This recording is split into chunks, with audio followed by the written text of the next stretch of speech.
Welcome, welcome, welcome. Oh, is it good to be home?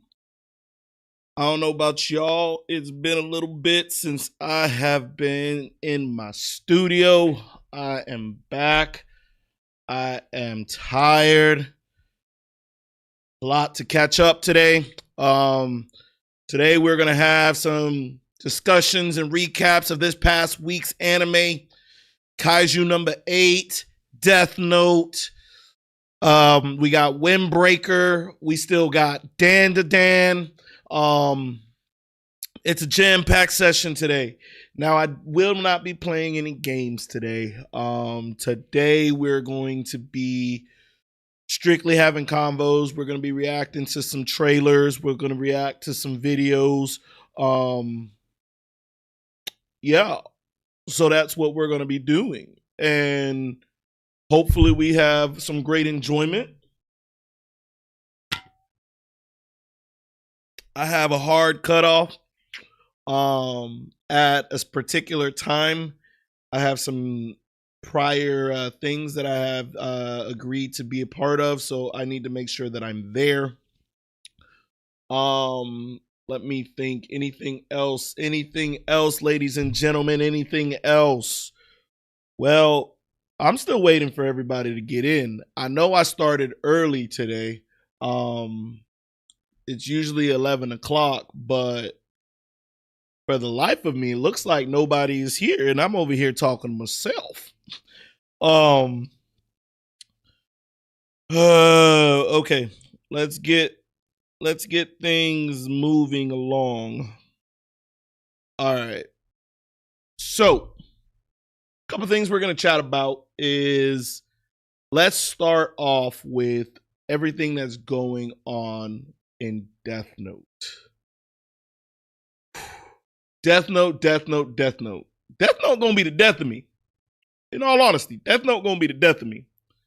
Let me go ahead and put in the chat that we are live and we are talking.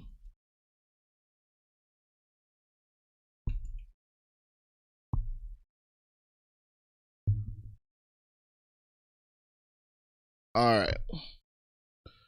So, where we at? Okay, Death Note. Death Note this past week.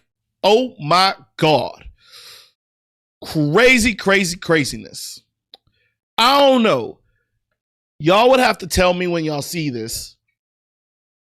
I'm low-key even more starting not to like Light. I think Light is going off the hinges at this point.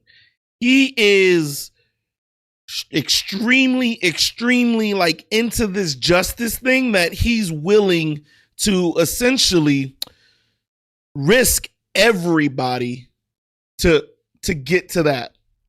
And why I say that, y'all saw it. The new schedule of this week is a little different. We gotta go ahead before we dive in. Sorry guys, I'm all over the place. Before we dive in, one of the things that I want to make sure we understand is the scheduling. My scheduling is going to be changing. And why I say it's going to be changing, we're coming into the fall, and the lineup for the fall is huge. We already have Dan to Dan that's out. We already have Lord of the Mysteries that's already out and running. And so now I need to make room for more trending animes that are coming out right now. And because of that, we got to move Death Note as well as Kaiju number 8 and just do a double episode video. That way we can get through it, because if you're watching this today, Kaiju number 8 comes out next week. And so I need to be able to get all of Kaiju number 8 out of the way. Not like I don't enjoy it, but I also want to premiere it alongside Kaiju number 8 season 2. So that's why it may seem like we might be rushing a little bit. Death Note is the same way. Death Note we're wrapping up Death Note, so I figured, all right, why not the heck? Let's go ahead and add two of them together.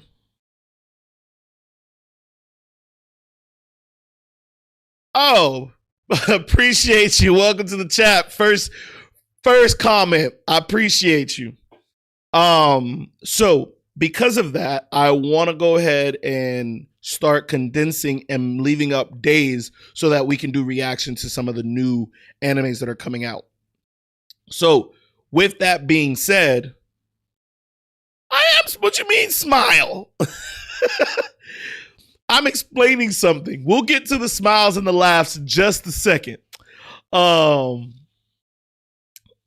so as far as that goes, we're going to go ahead and condense a lot of those up. As we move on to the other episodes, it's going to get better. So now it's time. Right now it's time for us to start recapping on Death Note. I got my notes over here, so if y'all see me looking over there, y'all already know I'm looking at my notes. Because though I watched the whole episode, it's about almost a week away since I last seen it. So, episode 29. I don't know about you in Death Note in episode 29, but boy, like I said earlier, it has completely made me pissed off about Light. Light has, and I feel like this whole anime has no value in life. And that's okay. It's only an anime. And I understand it's an anime. And look, I'll be the first one to tell y'all, I'm all about the goriness. I'm all about the psychological warfare. I'm all about all of that. But the one thing that I want to make sure is like, a lot of the things when you look at Japanese anime, you look at a lot of these animes, there are certain things that kind of hold to a core. Everyone has like a morals. Everyone has like ethics. I'd like to believe everyone. And of course, when you're looking at your antagonist, Fluffy will be at, oh, Mr. Geek Me Out. Welcome back, boss. Welcome back. I appreciate you joining. Ooh. But yeah, as we finish the Death Note episode 29, what I was mentioning is like, Light has no boundaries. And because Light has no boundaries, it's starting to kind of like, for me, I'm not going to say lose interest, but makes me pissed. And why I say it makes me pissed. Sachiro Yagami, his dad, literally is willing to sacrifice himself to prove his son's innocence. And as he should, he is a father. A father is there to protect their child. And I completely get that. But when your child is a psychopath, which Sachiro Yagami did not know his son was a psychopath. But when you get your son in these psychopathic tendencies, you gotta let that motherfucker, you gotta just let him live. But the fact that he didn't know anything about that, but as what his son is doing, he gave his son his undeniable feelings of being a father until the very end. So, as we all know in the episode, Mr. Yagami took the Shinigami eyes. And he took the Shinigami eyes because he's a good father. He went to save his daughter. If it wasn't for Light in this whole mess that he put everybody in, he wouldn't have had to save his daughter. And the fact that Light is in the background talking about, oh, I might turn around and I might have to sacrifice my sister. This man, Light, has no boundaries. And that's what I mean. It's like your family, if his family can get it, no one is safe. No one is safe. He's literally using everybody and anybody at this point. And so, Mr. Yagami grabs the Shinigami eyes. He goes in, raining hells of fire of bullets. They finally locate Mello, and then they take out Mello's whole team. And then now they took out Mello's whole team. In the process, Mr. Yagami and Mello is at a duel, at a show-off, right? And so since they're at that show off, my thought was, why are you going to sit there and talk to the man? You already know the man is evil. I'm talking about Mello. You already had clear entrance into there. And I know Mr. Yagami has like morals. He has the ethics, and you see the side of him that Light, I don't know if Light is adopted or what it is, but you see the side that he just didn't have, right? And because he just seen the side that he just didn't have, you notice that Mr. Yagami just walked up in there and didn't fire. I don't know about you, chat. What about y'all? Let me know. What are your thoughts? If you would have got in there and you would have shot up the place, right? Well, I wouldn't say you would have shot up the place, but if you would have went in there and you would have went haywire, right? Or am I wrong? But I guess for me, what I would have done is I would have had to take out Mr. Mello. You kidnapped my daughter. You went in and did all of this. And now you over here going bonkers. So yeah, I would have took you out. I would have had to have taken you out. Sorry. What's that saying? Sorry, not sorry. That's exactly how I would have looked. So now as Mr. Yagami's laying on his deathbed, I mean his deathbed, I give props to Light because Light let his dad see him in a different light. Pun intended. So because of that, I feel like Light has, how can I put it? I feel like Light has did his dad a justice of being able to die without seeing his son as Kidda, right? And so because he was able to see his son as not being Kidda, he was able to die in a peaceful way without having to deal with it all. That's just my 2 cents.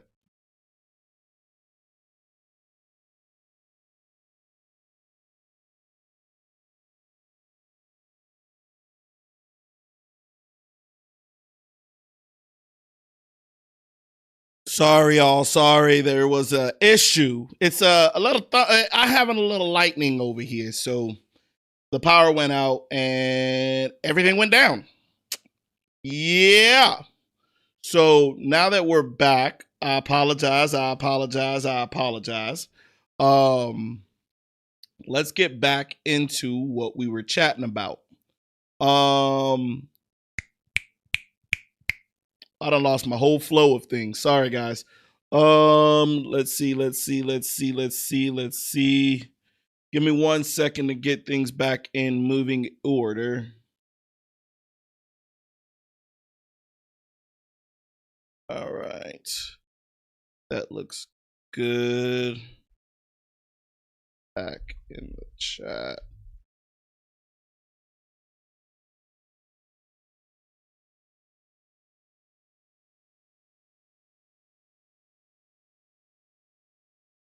All right, that's working. Forgive me. Just need to make sure everything else is functioning the way it's supposed to.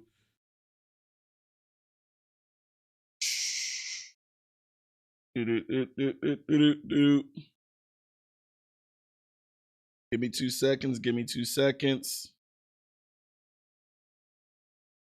All right, that doesn't look to be working today, so we're not going to do that today. I'll have to figure that out. All right. Okay, so back to the main things that we were discussing. All right. So back. So we're now back talking about Light Yagami.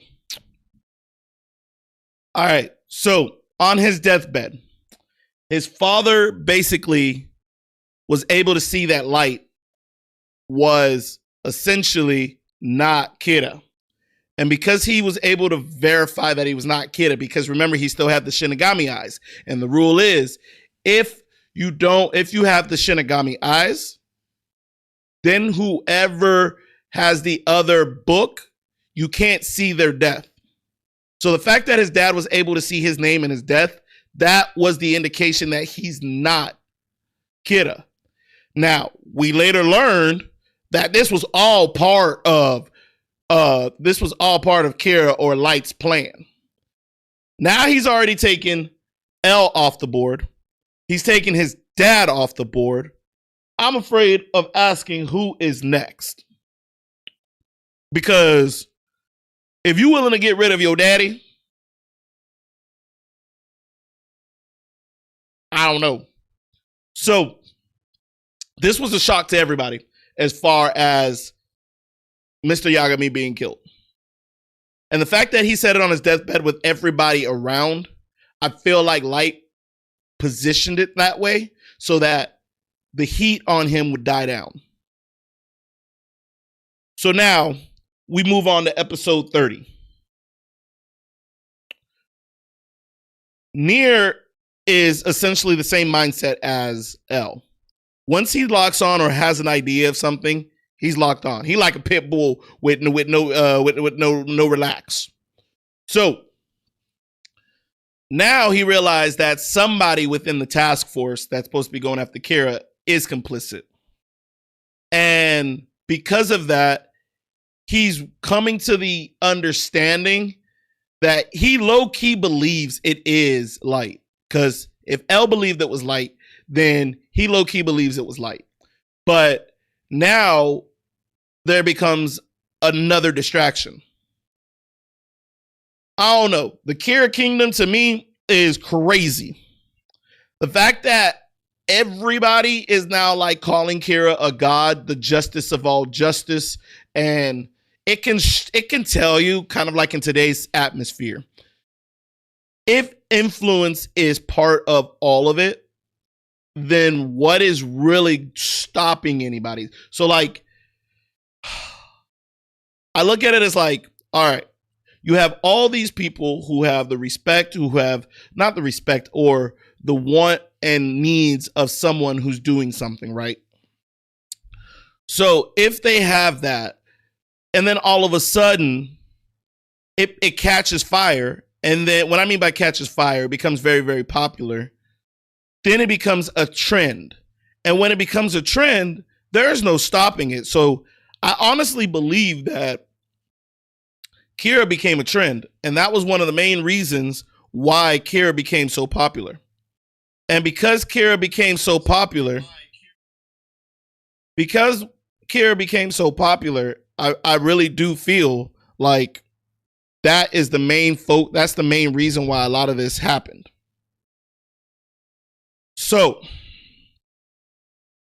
now that he's popular and now that the US president is even backing down from messing with Kira and investigating, Light is getting everything that he's wanted. He has a loyal following. There's nobody, not even the Japanese, American, or any other country willing to go after him as far as authority. So now they're acknowledging that Kira is justice. And because you're acknowledging Kira is justice, who's there to stop him? Well, Mello wasn't killed in the blast that was part of his dad. Mello and Nier essentially comes back together and realizes, hey, there's something wrong with this book and there's holes. There's holes in part of how this Death Note works. So like the 13-day rule. I already thought it was going to be stupid, but the 13-day rule, it lasted for as long as that it lasted, but it was ultimately when you pass those books, around, you're going to find out the real rule. And plus, we had a Shinigami come back down from the Shinigami realm and confirm that that is not true for a 13-day rule. So it gives Nier the critical intel that he needs, and then it puts Light right back in the driver's seat for being Kira. Light retaliates by telling the president that he's about to do some bad things if he doesn't go after the SPK. And sure enough, the president gives up Nier's location, and now that's where we leave off. So, what I think is about to happen in this is, let's see. I don't feel it because we still have several episodes left over. I don't feel that there's going to be. I don't feel like there's going to be like a. What am I trying to say here? I don't feel like Nier or Mello are going to die anytime soon in this series. Why I say that is because look how long it took for L to get caught up. There were very many different instances where Light could have taken L out, but he didn't. So I almost feel like now that L has Light, or well, L2, but Light has so many people's eyes on him when it comes to like the Japanese authority and the people that he's working with, he can't make a false move. And because he can't make that wrong move, I feel Nier and Mello are going to be fine. The other thing I feel like is I don't know what's going to happen as far as the president giving out the location of the SPK. I think it's going to get crazy. I think it's going to be out of this world as far as riots. And because of that, I truly do feel that it's going to push people to become very creative. So we're going to have to figure out this week what that looks like. Whew. Great segment on Death Note. Now, let's do a recap of Kaiju. All right. So we have Kaiju number 8. We are finishing up Kaiju number 8, hopefully by this week, because Kaiju number 8 season 2 is coming out later this week. Yes, everyone, let's get excited. Kaiju season 2 is coming out. So where are we at in Kaiju 7? The great Kafka. Well, like one of our subscribers, one of our Kicker Nation members, Rudra, pointed out to me, I was saying the name wrong. Like I mentioned at my last one, Reno and Ichikawa is the same one. I was getting them confused. My bad. Don't hold it against me. But yeah, in episode 7, Reno basically leads the mission to eliminate the mutated Kaiju number 9. But basically he's forced to adapt and unleash an unexpected defense. And what I mean, we saw in this episode a new side of Ichikawa that I didn't realize was there. And why I say I didn't realize that was there, I feel like they were waiting till like the end of the series. I mean, not a series, but end of the season to kind of give this character more, if that makes sense. And because they gave him more, he literally was full of bullet holes and he was still fighting. Ichikawa has heart. And it showed me a side of it that I didn't see. I knew that he was going to be a big integral part because he was always by Kafka, and he was always looking out for Kafka, and Kafka was looking out for him. But I also like how his character development is happening right now. In these last 2 episodes, we've seen him kind of take it under his wing to become the better version of himself. And then now the new recruits are going through like these rigorous defense forces, and they're basically highlighting all of the camaraderie. Ichikawa is a team player. And because he's a team player and he wants to save and keep the identity of Kafka hidden, it's bringing him tenfolds. And because it's bringing him tenfolds, I think that's just amazing.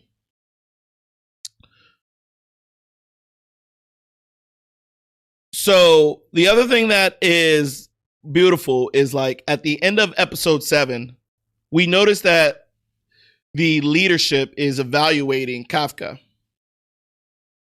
And the way I'm saying that, it's like, hey, Kafka has to. We already know Kafka is basically training harder than everybody else, and because he's training harder than everybody else, leadership is noticing that.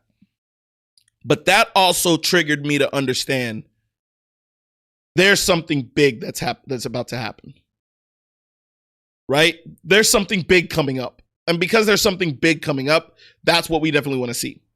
So then we get to episode 8. Then we get to we're finishing up with 7 and 8 of Kaiju number 8. So the other thing is, it's like Kafka is still kind of understanding his powers, understanding how to stay incognito. Also, he had that amazing fight with Vice Captain. And because he had that amazing fight with Vice Captain, the scene and the choreography for that scene was amazing. I think the lights of Vice Captain was awesome. It also showcased that Vice Captain ain't one to mess with. That man is something fierce. And so I'm excited to almost see how he fights later on in the season and if his true skills are unlocked. Iharu is the guy who was right next to Ichikawa. I also felt like he had a character development because Ichikawa saved him. It also allowed him to see that it's not always about competition. But we later found out that he literally put Ichikawa into a friendship manner. He sees him as a friend. And because he sees him as a friend, that's what's bringing that camaraderie together. So I'm excited to see about Kaiju. What do I see happening next? Hopefully this means that Kafka and Mina finally have their talk. I'm really hoping to see that Kafka and Mina have their talk because I feel like that needs to happen. I definitely feel like that needs to happen. I feel like more people are going to find out that Kafka is a kaiju. Not because Kafka is reckless or like just going out and shouting it at the mountaintop. I feel like with Kafka, because of his heart, I don't think it's going to kind of like, because of the type of heart Kafka has, it's going to put him in a situation where somebody's going to recognize him. And because someone's going to recognize him, that's essentially how the word is going to get out. So we'll only have to see how these last 4 episodes land and then get ready for season 2. So make sure y'all lock in for Kaiju number 8 this week. There's going to be more episodes happening than before. All right. We're going to get to Windbreaker. Windbreaker. Windbreaker's season finale was epic. And what I mean by epic, Windbreaker's season finale is, how can I put it? Bittersweet. They finished it off with a good picnic. Ume came out. He arrives late to the team meeting. He's usually prompt, but he arrives. He stops and grabs sandwiches. He grabs everything for them to have kind of like this final meal. And because he grabs all of this, everybody is sitting at the table.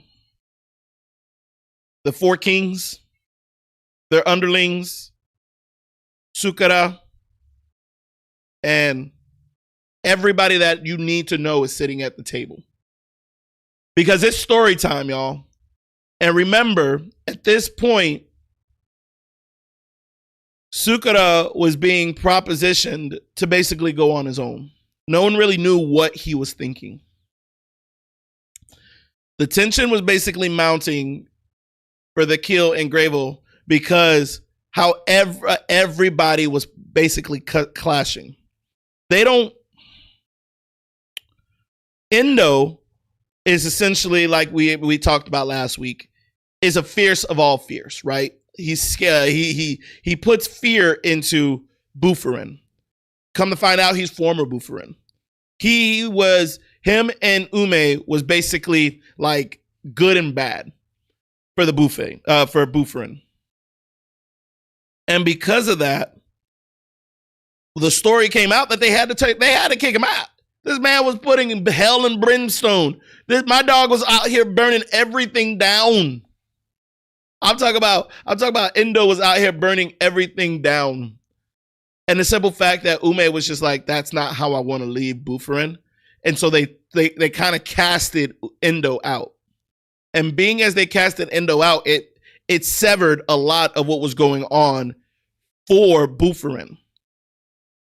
So how it kind of finally give it up is the story of it was, I like the theatrics. I mean, not the illustration. The story is kind of building up for season 3, I believe. And I feel like it's going to be a showdown between the new Bufurin and old Bufurin. And because it's going to be a showdown between the new Bufurin and old Bufurin, I honestly strongly believe that now that they've added Endo and they've added Chica or Chiquia, I don't know how to pronounce it. They've added these two. It's going to make it absolutely bonkers. So that's what I'm kind of trying to figure out. Yo, what's up, Mr. Lickism? I appreciate you joining me and engaging in the chat. I don't know where my chat is. It's Sunday, and we supposed to be recapping. I'm about an hour and a half early, so I don't know what happened to him. Aloka, what's up, Aloka? Oh, you're on a different one. But yeah, Aloka, I did it early. I did an hour early, and I think that just threw everybody off. And because I threw everybody off, I think that's why Rudra, everybody else isn't on. But I powering through doing my recaps of the week. But yeah, back to like Windbreaker. I'm excited to see what season 3 is going to bring, because I feel like it's going to be hell and brimstone. And because it's going to be hell and brimstone, we've come to the conclusion that Endo, Chikara, or whatever his name is, and that's why I'm wondering why I got this notification in like, oh man, oh, you're in class. My bad. Yeah, I was early. And because of that, I think season 3 is going to be absolutely bonkers. I think it's going to be a lot of fights. If Endo is fighting, I think it's going to be an amazing scene. Sugura makes the decision that he wants to stay in Bufurin and be on the good side. With all of this being said and done, season 3 is setting up to be absolutely crazy. And I feel like the illustration, I feel like the choreography and everything is going to be crazy for Windbreaker season 3. And we're going to be here to react to it. So, that's one series that's down, that we're done as far as with this season. I'm low-key excited to see more of them come out. But let's move on to episode. I think we're doing episode 2. Or is it episode 3 of Dan to Dan?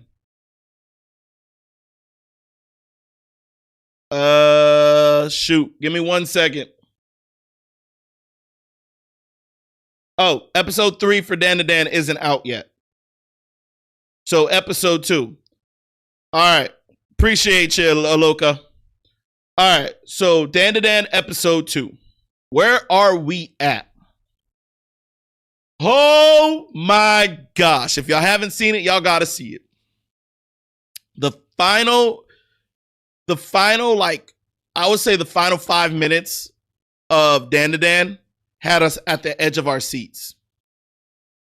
So, we starting to understand Gigi's dynamic and why Gigi came into the storyline. One of the main things that stood out to me is that I always felt like Gigi just abruptly came into the story in season 1, right? He was supposed to be this, hey Ray, You up early, Ray? Ray, you up early, my boy. I appreciate you jumping in. I know I started super early this time, so chat isn't as buzzing as I'm used to, but I'm powering through on my recaps of the week. I was enjoying my alone time. Aloka came in. I appreciate Aloka coming in and joining in. I appreciate y'all all coming in and joining in. So I appreciate y'all. As y'all can see, I'm back in the studio. I'm done traveling.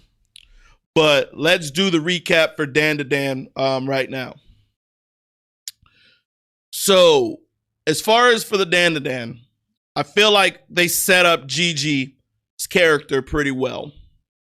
Because like we later find out that there is a reason Gigi came into the story fold. And because we learned why Gigi came into the story fold, it kind of set itself up for season 2. So it all started out basically with, remember, Momo, Okuren.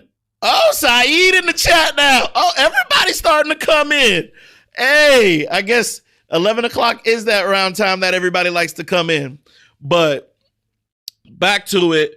The main point of Dan to Dan episode 2 was they were all still stuck in the earthworm, or they were still stuck inside of the snake. And because of that, we learned that this snake has a whole aura. And because of that aura, it's over here trying to tell people off theyself. For the life of me, we didn't know why. But I was glad episode did it early, that they were able to dive in and kind of tell exactly the story that needs to be told, right? Why is it this snake is doing this? Then all of a sudden, Evil Eye come out of nowhere and it's blocking the transmission of people trying to kill themselves. Because remember, so, and that's the, and Loka, that's the thing that I'm trying, so that's the thing that has me confused as hell right now. Gigi didn't have to be in his underwear, but you already know that Dan to Dan is going to have some off the top shit. Dan to Dan is going to be putting people in compromising positions. They're going to be doing all of this. So, Saeed, I don't know if Evil Eye is technically evil.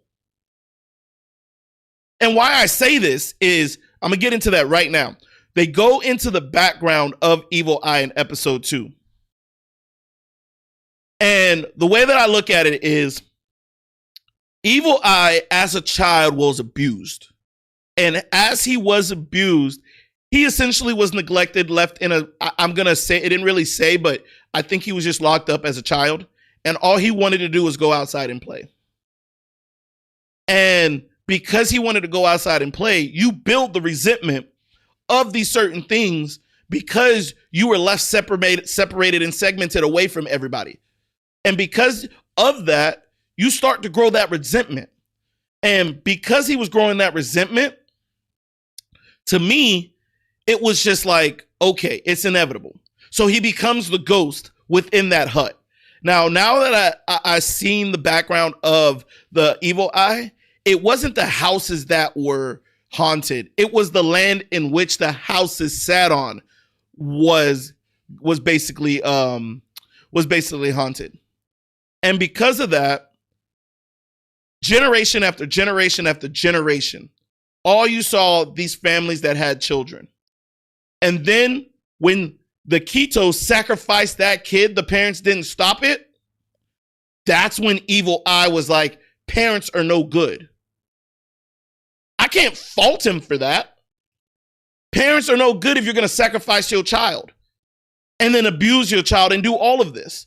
So as children started seeing him as a ghost, it became kind of like that clash that in the Evil Eye's point of view, parents are no good and they're going to do evil to children. So he's in turn saving the children by eliminating the parents. Chat, correct me if I'm wrong here.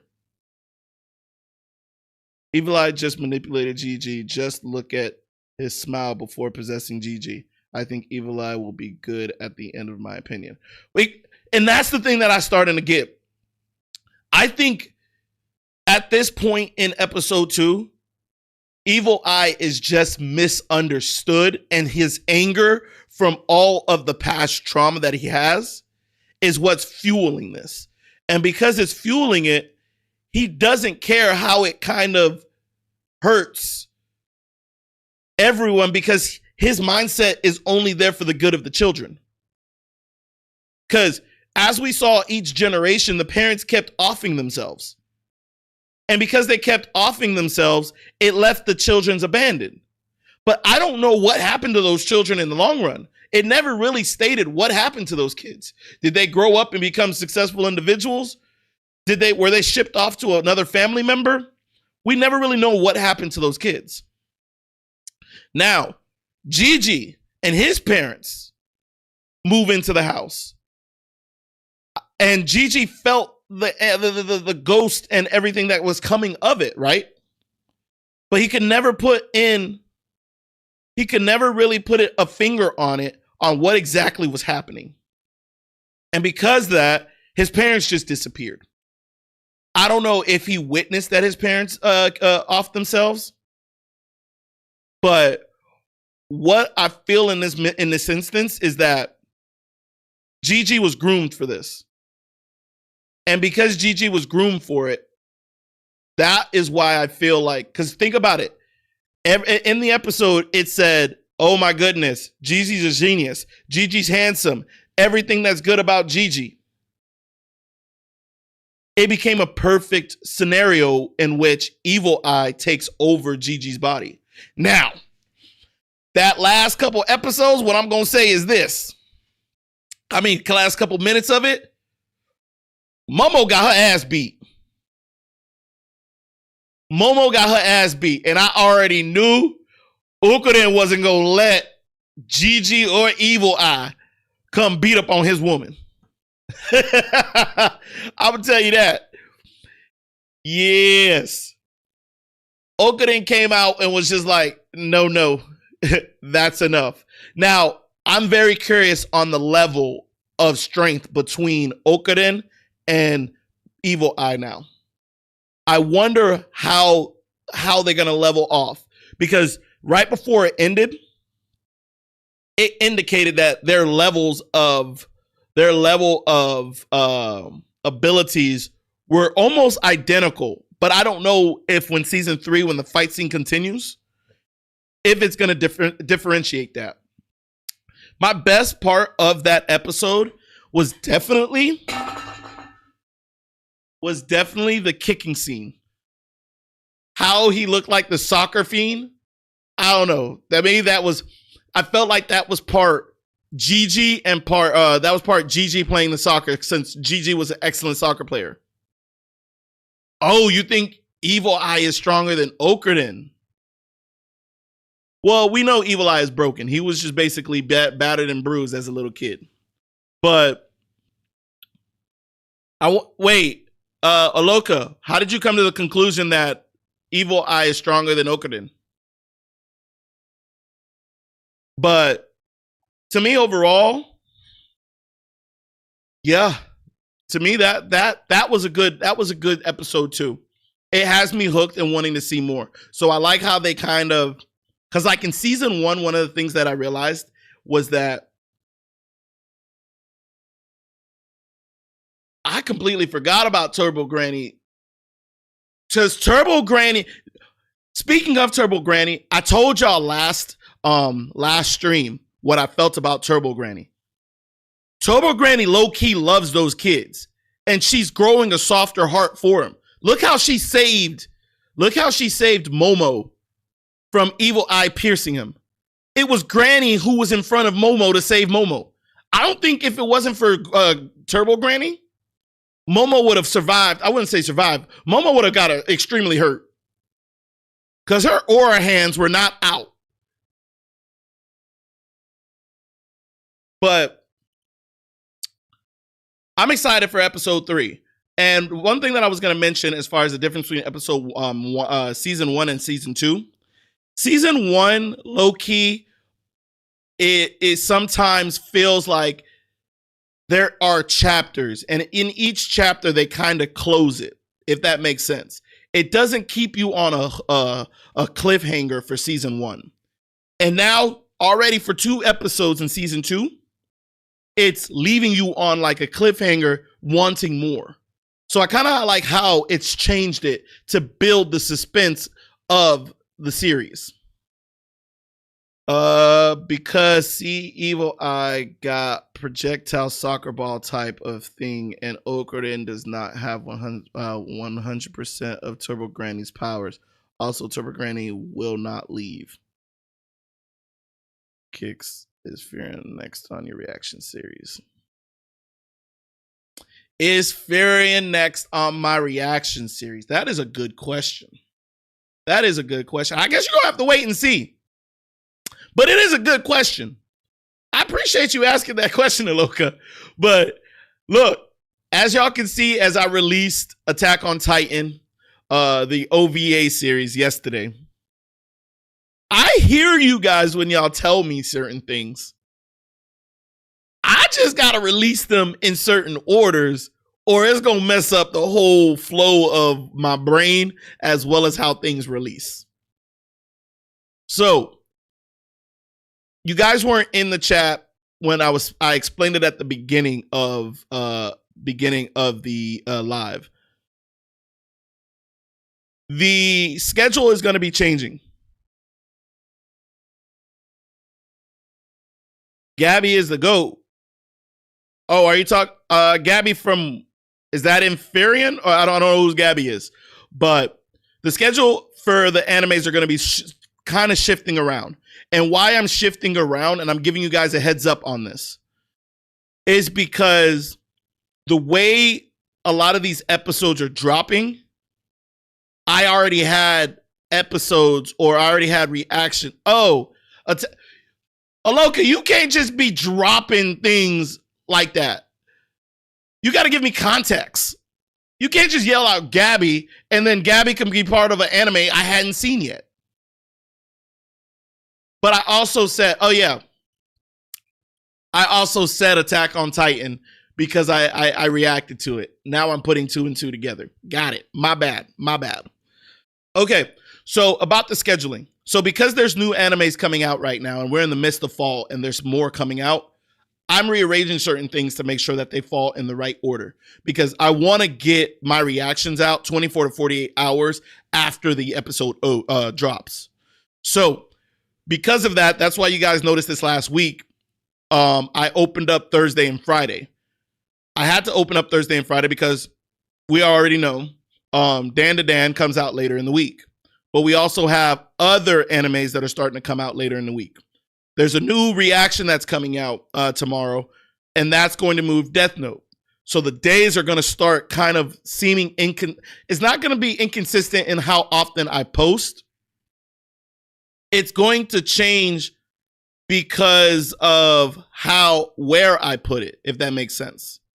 So that the reactions are still going to be the same for Kaiju number 8 as well as Death Note, but they're going to possibly be on different days, if that makes sense to everyone. So y'all got to make sure y'all have y'all notification bell on so that you guys get the updates of when I drop the video. And if you got your alerts on for the Discord, those should be alerting you as well when I'm dropping those as well.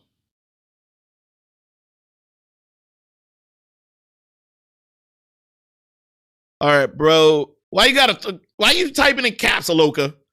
Bro, you have Kaiju and Death Note in main series, Lord of the Mysteries, and Dan to Dan episodes every week. So would you take the pressure to start Furion as the 3rd series? Again, Aloka, there's a method to my madness.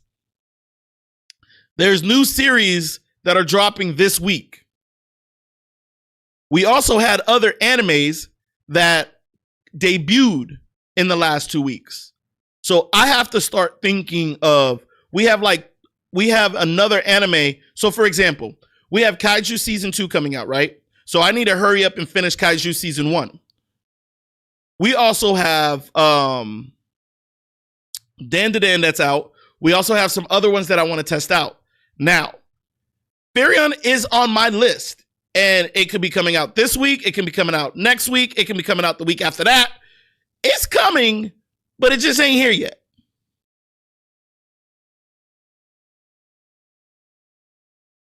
Oh, that's what's up, Ray. Okay, well, I hope you looked at my react. Oh, you needed to binge Kaiju number 8 to see the reactions so that you can understand what I mean by that. I got you. Okay. You finished Attack on Titan in 6 days? Son, you didn't sleep. Are you okay, Saeed? Okay. So, I also put out a poll. I don't know if you guys saw the poll. Yes, I know I have to finish Firion. Firion is coming, my friend. When it's coming, it's gonna be seen. Now, the one thing I do want to apologize, we had a bit of a mix-up today with Lord of the Mysteries. Because I was occupied yesterday and I didn't get Lord of the Mysteries done in time. No, I was occupied Friday night, so I didn't get Lord of the Mysteries done in time. Lord of the Mysteries will be coming out today, so make sure y'all go check that out after the live. Okay, so hold on. Let's see what everybody has put. Looks like I got 13 responses. I like it. All right, so out of the 13 for the poll, for the most part, it looks like y'all are okay with K-drama.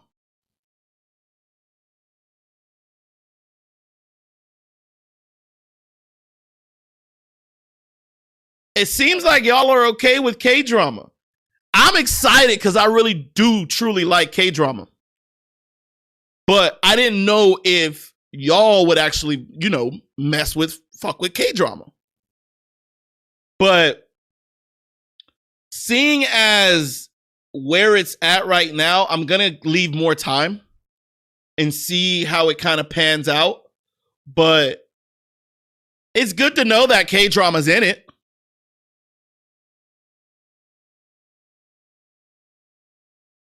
So I'll say this. K-drama, and it may not be for all small, and I know it's probably going to bring others into it. And one of the things that I have seen happening, bro, if you are into Korean content, real goddamn lookism, not for content, but for your own enjoyment. Read goddamn lookism. Oh, okay, gotcha.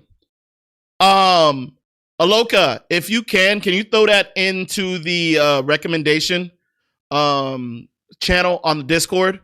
Because this is going to get scrolled up here shortly, and I'm not going to be able to see it. So if you could throw that would be greatly appreciated so I can go back and take a look at it. If you can go back, just put that in the reaction suggestions column. That'd be greatly appreciated. Now, but that's good to see, though, because I do want to give a given day out of the week. So here's how the upcoming schedule is going to be. If the poll does hold, what we're going to do is we'll have our animes through the week. So don't worry. We're going to still get our full servings of anime throughout the week. I've made Sunday potentially movie day where I drop a movie.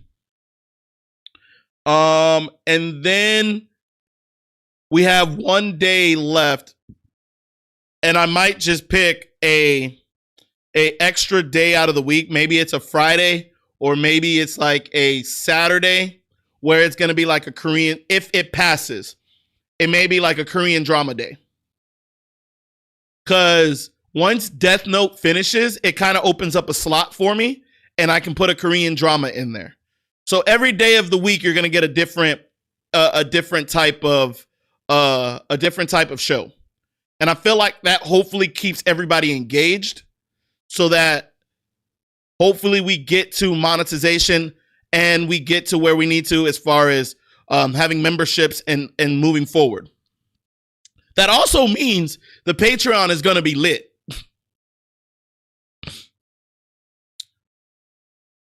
So, hey, oh gosh. Kiraku. That's what I'm going. Kiroku. What's up, Kiroku? What should I do? I am still depressed because I rewatched Attack on Titan with my bro. Ah. You know what? I say this. All great things have to come to an end. And I feel that Attack on Titan did a great job on ending the way it ended.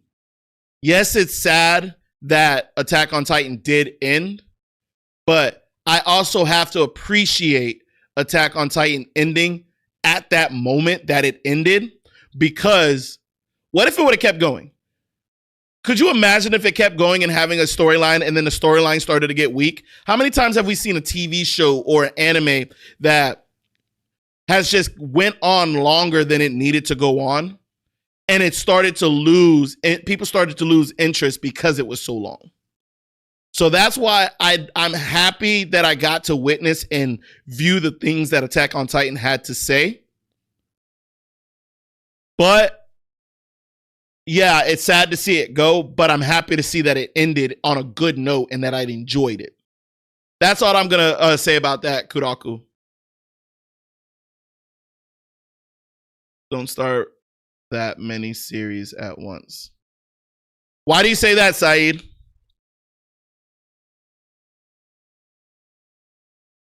Because I guess I'm going to get the opinion on you guys. I'm not too sad because of Attack on Titan, but I watched Darling in the Franxx and Your Lie in April before I rewatched it. Oh, I'm not familiar with those. Are those animes? Kyoraku, are those animes? And Saeed, why do you feel that I shouldn't start all those series? Your opinion matters. You guys are the ones watching it, so your opinions matter to me. Will I listen to them? It depends how good it is. If I'm being honest. Okay, Darling and Franxx is? Okay. Are you a machine, bro? I'm not a machine, but what I am is... So, like, I work... Yep, and they are underrated as fuck. Oh, awesome. So... Kiyoraku, do me a favor. Can you put that in the recommendation of the Discord if you have my Discord? I want to take a look into it, but I don't want your message to get pushed up that I don't remember to go back to see it. So can anyone, any of my mods or Kiraku, can you put that in the Discord for me so that I can go back and take a look at it? Your Lie in April is an anime movie. Depressing as fuck. Oh, shit. Don't you have note? Well, it's easier for y'all to put it in the recommendation Discord so that I can keep going and other people can see it. That's why. But I don't know. Maybe one of my mods can turn around and put it in there.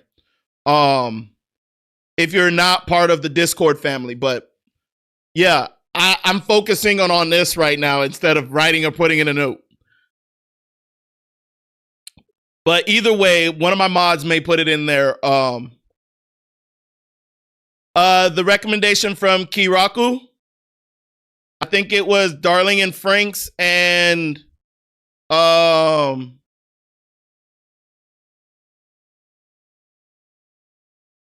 Darling and Franxx, and then Your Lie in April. If you can put those in there for me, Ray, I appreciate it.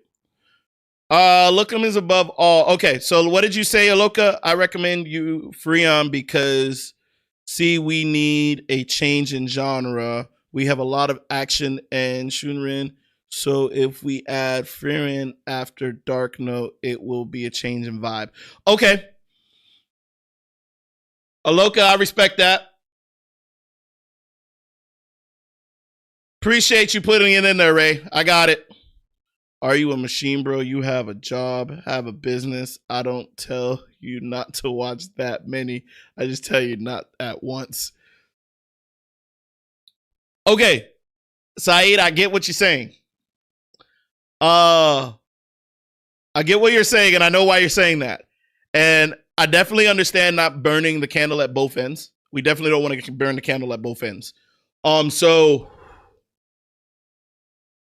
if we really think about it, though, think about the breakdown of it. If I do 5 anime episodes a week, right? That is technically only what? Like 4.5 hours out of a whole week? So 4.5 hours of recording out of the whole week, I can get that done without being like overwhelmed. And I don't know if most of y'all know, I don't do my own editing. So I'm not editing these. I have an editor to do it for me. And that's what keeps me engaged with you. Because if I had to edit my own videos, I couldn't live stream. I'm gonna be honest. My Sundays would definitely go to that. Aloka, hold on.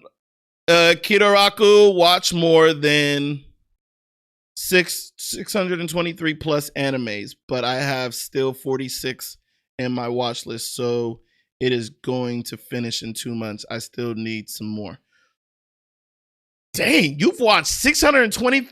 If you don't mind me asking, Kiyo, oh my God, I keep messing up. Kidaraku, how old are you, if you don't mind me asking? Oh, you don't know that? Yeah, I don't edit. I have an editor that helps me. When I first started the channel, I used to edit my own videos. And then I realized I could only put 2-3 episodes out a week. Because it took me like an hour and a half, 2 hours to edit. I even did a live when I was editing. And people don't realize how hard it is to edit it. Wait, what's cap?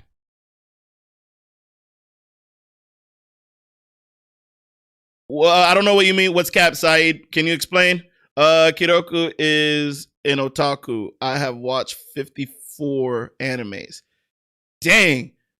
I started from 16. I'm 24 now. Oh, shit. All right. Well, you are an otaku, boy. Thank you for coming to my channel and gracing us with your presence. You know what? You might be able to help me out a lot with some animes from the past that I should go back and watch. Oh, I appreciate you coming and joining the chat and Kicker Nation. Make sure you like, comment, and subscribe. Hopefully you like what I'm doing and you stick around. I appreciate you. Let's see. Bruh, this other dude I watched edits his own and dropped a 7-hour video yesterday and edit down from 17. Wait, what? Hold on, let me reread.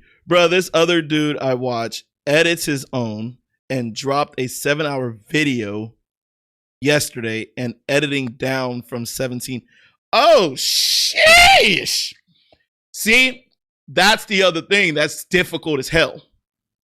If I had to edit my own shit, I would have, look, this wouldn't be here. I wouldn't live stream.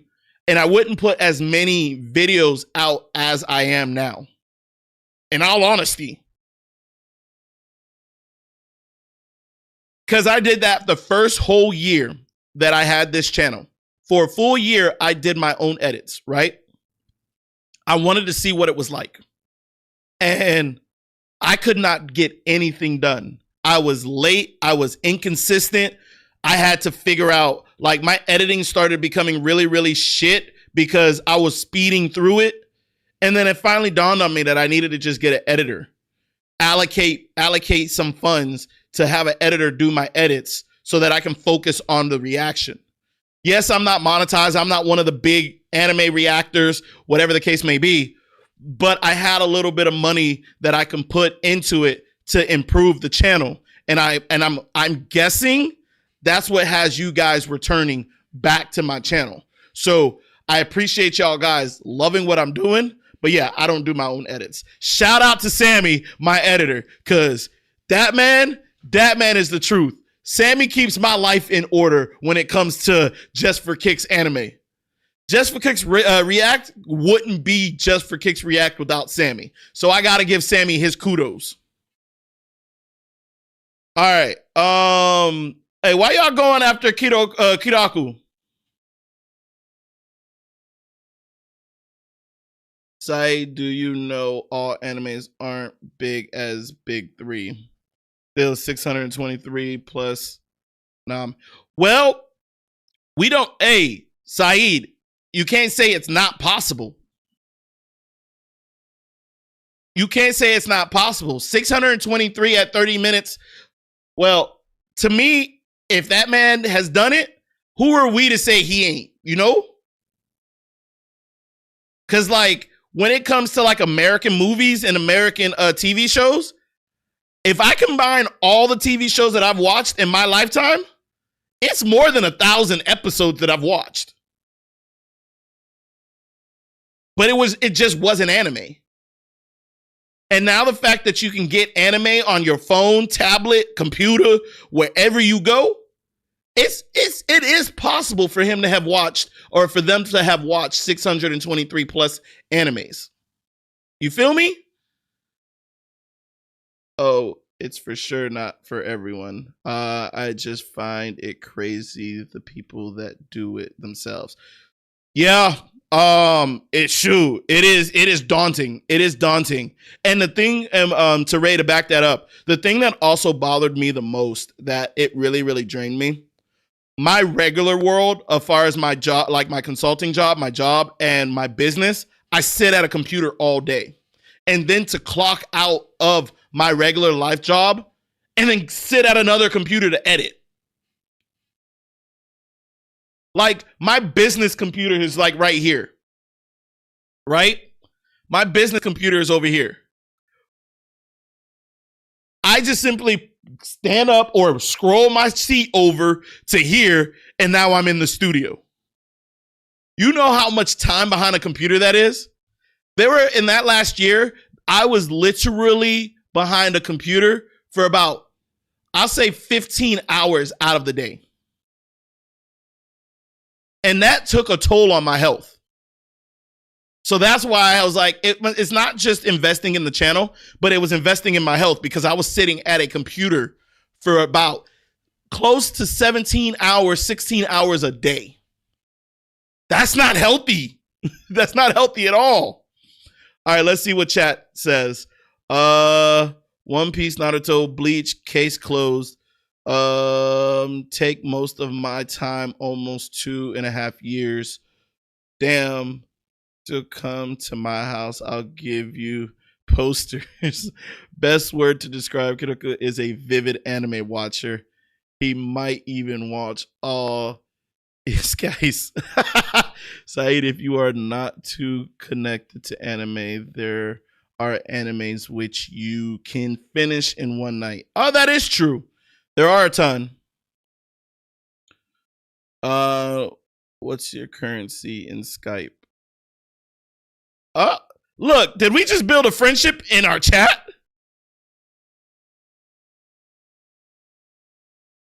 Oh, did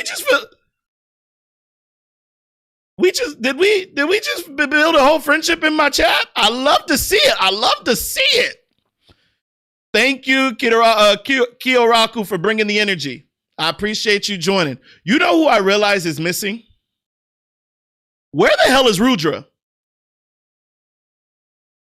Rudra is not in my chat, and oh my goodness, where's Rudra? Rudra is my day one, and we don't know where Rudra is. All right, so let's go ahead and react to some stuff.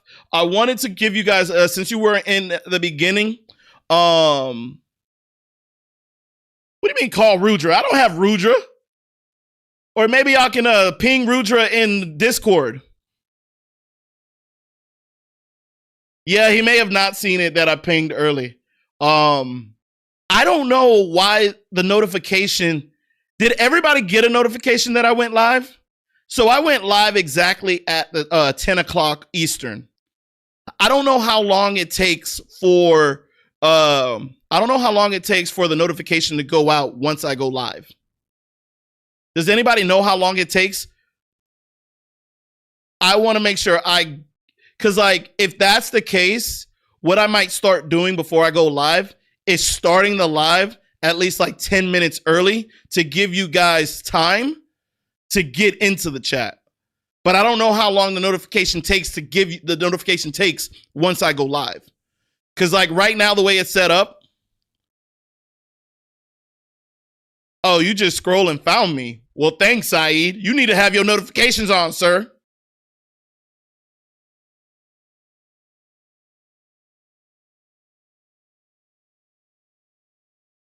Can we have a watch party in Discord? That could also be fun. A watch party in Discord. I have to figure out how to do that. You found my kryptonite, Kiraku. Hey, do me a favor, Kiraku. Can you give me the phonetic spelling of your name? Because I think I keep getting tripped up on it, and I'm gonna keep butchering it. If you can give me the correct the phonetic spelling of your name, it'll help me out a lot. Okay. So this week, okay, where were we at? Where were we at? Somebody just asked me to do something. Okay, Yoraku. Oh, it's Yoraku. Oh, Keyoraku. Keyoraku. Ah, I'm getting two different ones. So it's Keyoraku, not Kiyoraku, Ray. Oh, it's the Bleach character. Gotcha. Okay. I didn't know if you were just Japanese. I didn't know if you were just Japanese. I wanted to be respectful. Okay. So let's go ahead and do a little bit of reacting.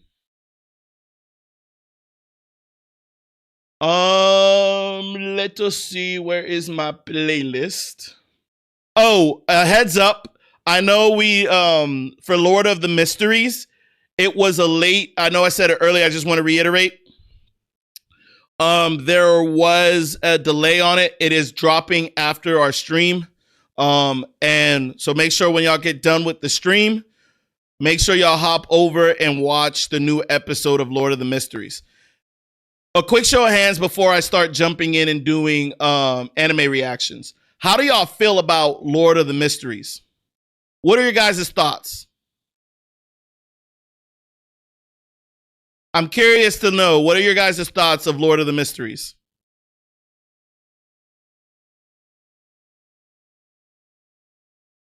Imagine being able to build anything. I know. See? Okay. Because you know what I noticed across all of a lot of the YouTube anime reactors, the feedback, and I don't mean like the feedback, but one of the things that I noticed is there was a lot of hype behind the trailers, right? But now that we're in the series, I was looking at a lot of the anime reacting channels, their numbers for Lord of the Mysteries. Their views to subscriber ratio is super low. And I was so shocked at it because I thought this was going to be like the anime of the year. But I don't get it. I absolutely don't get it. Because like, if we looked at like my trajectory for the trailer of Lord of the Mysteries, it did wonders. I did like 4 or 5 times my normal views. But then we get to the actual episodes of the reactions, and I'm looking at all of the channels, and they're all down. I don't know if people were just hyped because of the trailer, and then they disappeared, or the first 3 episodes came, and like the book novel, the people who enjoy the novels disappeared. I don't know what it is, but I'm very curious. I'm very curious to find out what happened with that. All right. Let's see. Let's see. What are we saying? Still gotta watch episode 4 that dropped yesterday. Right. Episode 4, go ahead and watch that. But my reaction for episode 4 is coming out after the stream, Ray, to give you a heads up. Let's see. Not me. Not me, Kyoraku. Let's see. One Piece manga, at least better than Tatsutsuki. I'm connected to One Piece. Oh, Hunter x Hunter and Bruto manga. Okay, I usually started manga if I like the anime enough and I don't want to wait for new season. Y'all little spoilers. Y'all like spoilers.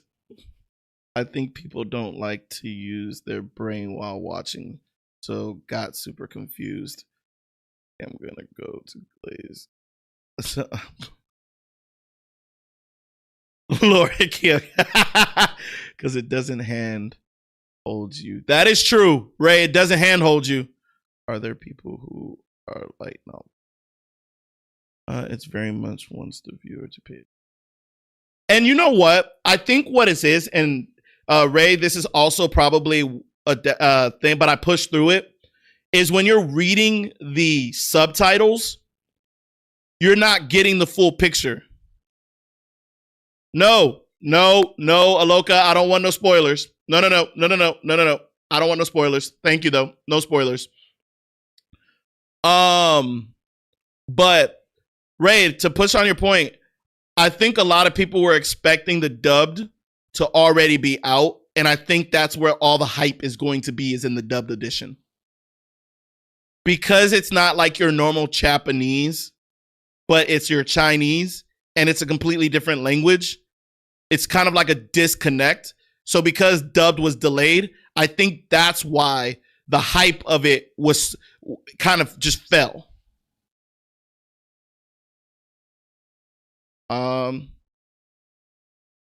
Yeah, it is very fast. And that's why I know my editor, and I have to let my editor knows. There are times in the episodes where I have to go back and reread it, but I think he cuts it out in the final copy. But I want him to go back and show you guys that I'm going back to see it, because there are times it's so fast that I'm like, I don't understand what just happened, and it's an integral part of the episode. So, oh,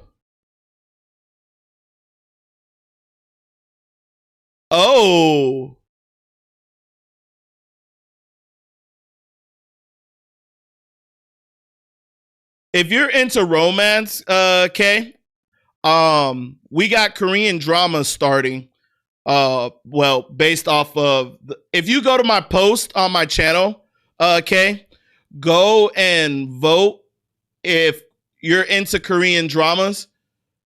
I'm thinking of introducing Korean dramas to the channel, so we'll see.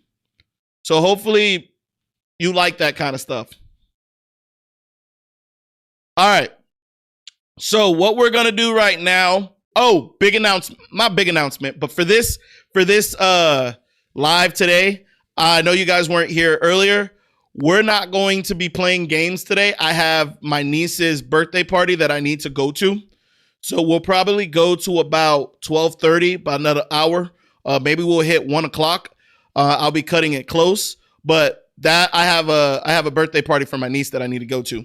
So I wanted to make sure I hop on. And that was actually another reason why I started early was, so that I can give you guys enough hours.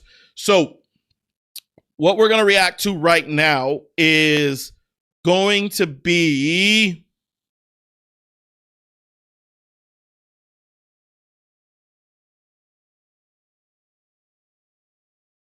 Wait, hold on. I just realized there's something wrong. There's something wrong with my setup. I didn't realize I changed. Give me 1 second. Sorry, guys. Give me 1 second. I got to fix something on OBS.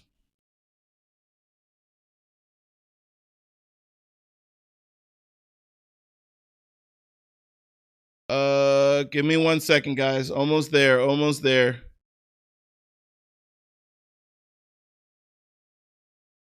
Okay, perfect. All right. So we're gonna transition over. Have y'all saw the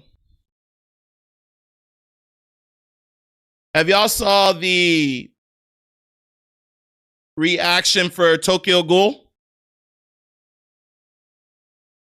Okay. Dress up, darling. It's too much fan service. Hold on. What are y'all talking about? My buckets list is dress up, darling, fruit basket, fragrant flower. But are these good animes, Aloka? Real quick, since I didn't get to ask last week, how about that episode 25 of Death Note? Oh my gosh. So I know you were late. Aloka. I went over Death Note in detail at the beginning of this stream. Hang on, let me take this off. We'll go over. I'll let you know my feelings on Death Note here real quick. But yeah. Are you talking about episode 25 or are you talking about episode 29?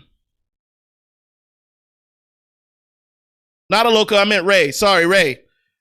Are you talking about episode 29 or are you talking about episode 25?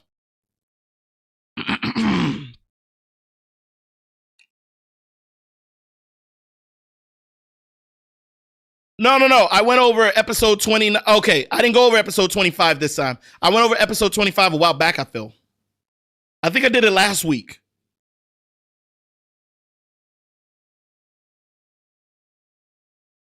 You might have to remind me again what episode what 25 had. Are you talking about when L died?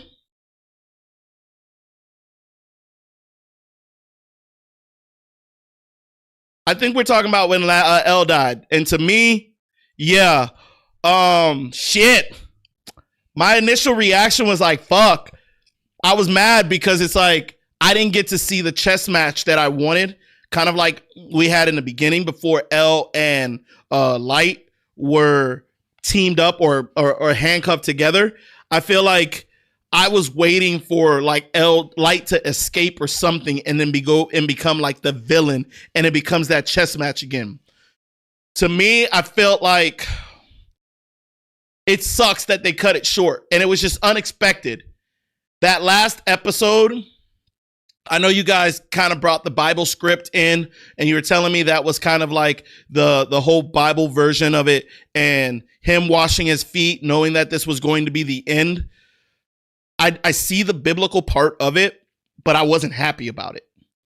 And I know there's a lot of biblical talks in Death Note, which is actually very, to me, really awesome that it can tie that in such a way. But what hurt me more was episode 29 when Light's dad died. And why I say it hurt me more was because Light's dad was innocent in it all. All he wanted was for his son to be seen as innocent and proving his innocence. But the whole fucking time, Light was playing him like a puppet. And the fact that he did his dad so dirty is like, you knew what you did when you gave him told him to get the Shinigami eyes. You talked him into it because you knew it was going to cut his life short. And you knew your dad was going to turn around and do whatever he can to save his son. Look what he did for his daughter. So the fact that he did all of that, I'm going out to buy some groceries. See you guys in 10 minutes. All right, Kay, we'll see you soon. Thanks for stopping by. And the problem that had, like the thing that like frustrated me the most about his dad dying was that Light purposely got rid of the book knowing that his dad had the potential chance of dying. And it gave at least he had the goodness in his heart to show his dad in his dying breath, to let his dad believe he wasn't Kira. And because of that, I give him a little bit of sympathy. But we knew the whole time that he wasn't sad and he didn't feel any type of way about his dad dying. But I did notice a little bit in the beginning of that episode that he low-key thought his dad was going to survive. So I don't know if you guys noticed that. Do you think Light knew his dad was going to die? Or was he genuinely shocked? Chat, let me know.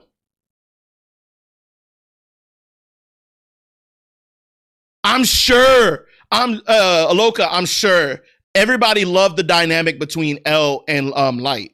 And you take away a main character like that in just an instance without a buy or anything at the beginning, like in the middle of a random episode. To me, that was just poor writing. Also, remember, anyone who writes a name in the note can't go to heaven or hell. Light kept trying to make him finish writing, but he didn't, so he gets...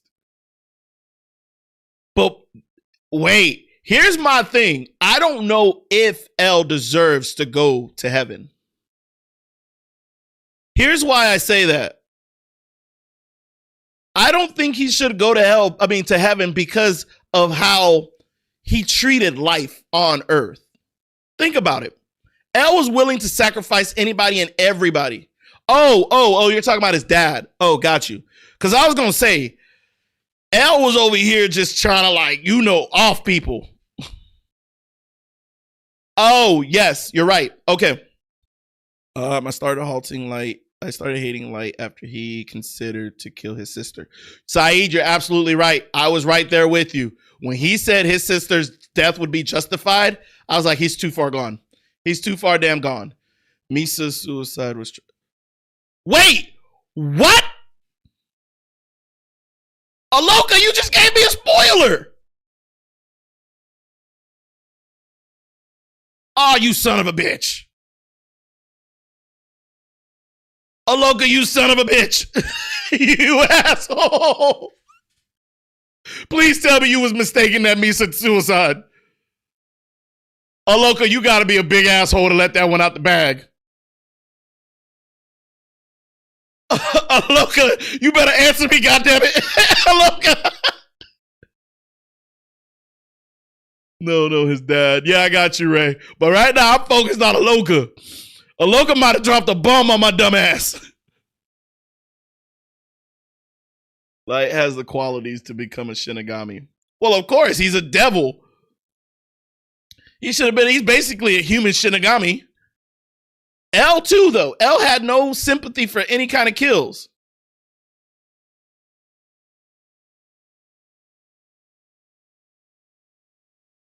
Dude, Misa doesn't die in episode 28.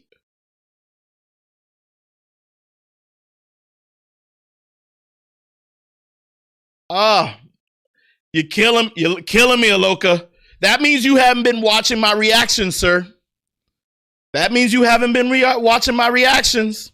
You just in my live chat. You not watching my reactions. You not helping my channel get to our 4,000 goal.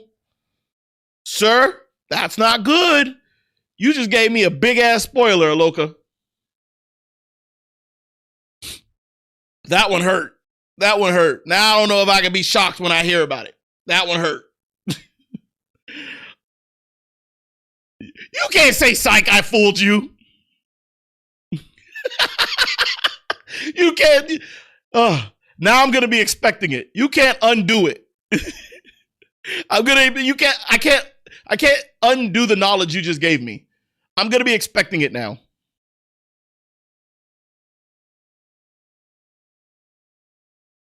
Spoiler, L was a human. You guys, all right. Joke. All right, let's get to this reaction. How many of you guys are fans of Tokyo Ghoul? Are you guys excited for the new season coming out?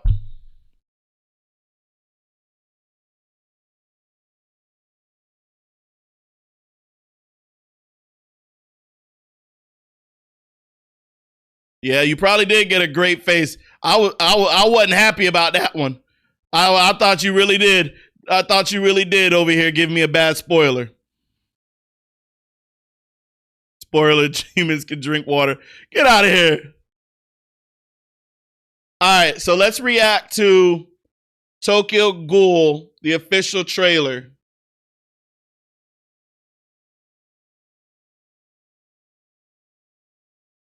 All right, for those, I haven't watched Tokyo Ghoul yet. That is on my to-do list. I feel like Tokyo Ghoul is, I have merchandise from it. I'm probably going to react to it. And I definitely need to react to it before the new season comes out. So I don't know if that's going to be Patreon only or if I'm going to sneak it into the channel. It's probably going to be Patreon only because of how old it is.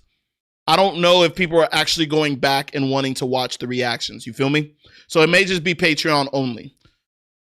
All right. So let's go ahead and dive into it, ladies and gentlemen. この世界は間違っている。 Woo! Oh, I love the way he dresses in his suits.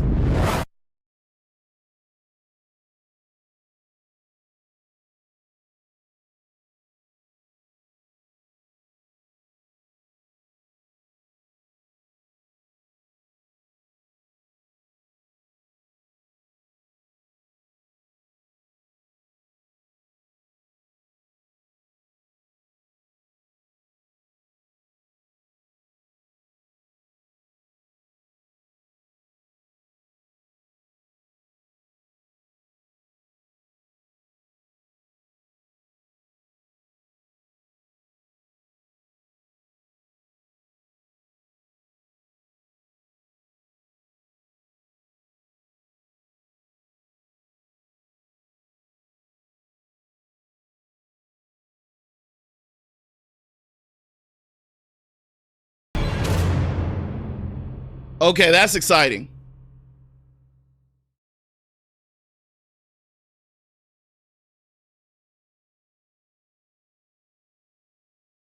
But the question is, when is the release for it?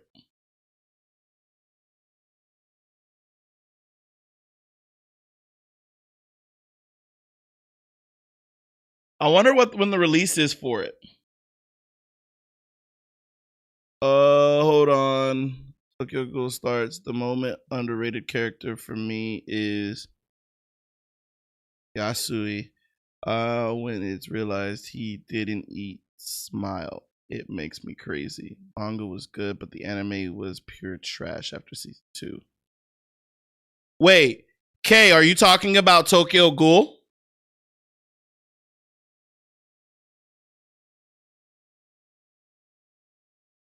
I wasn't sure what it was. It came out by IGN, and I feel like IGN is like a reputable profile. It came out 5 days ago as like the trailer. So I wonder if it is a remake.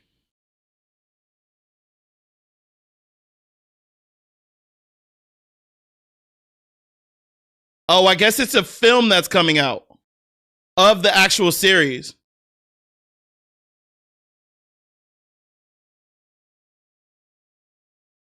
Oh, it did turn to shit?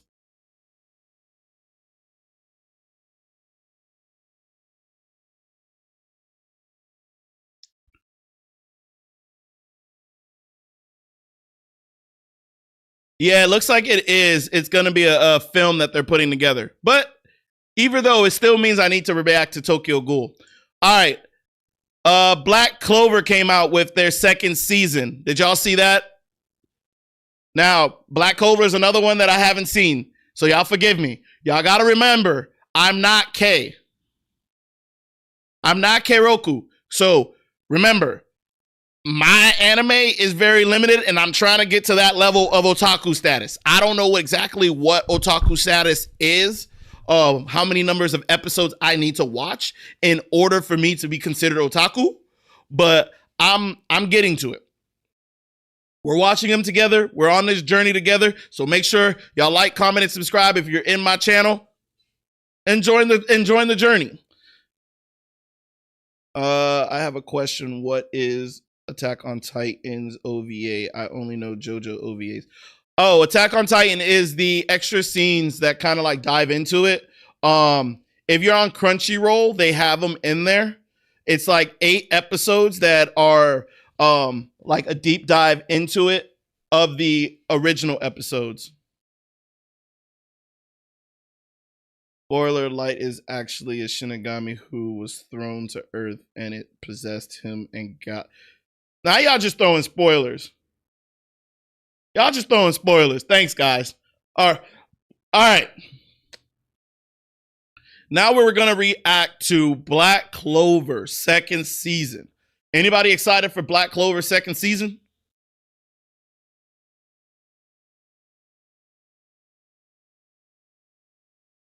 Huh? Anyone? Anyone? If you aren't manga reader, you can drop after season 2. I'll swear you wouldn't understand what happened in season 3 for real. Keiroku, what are we talking about for which one? Are you talking about for Black Clover?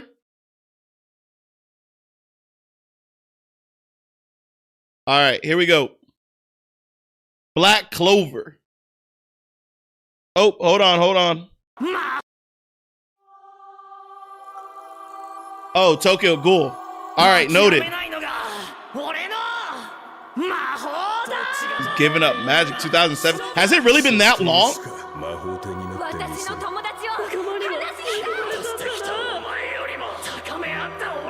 Oh, I love it. I like how they have it kind of like a scripture book. And they're showing the whole timeline?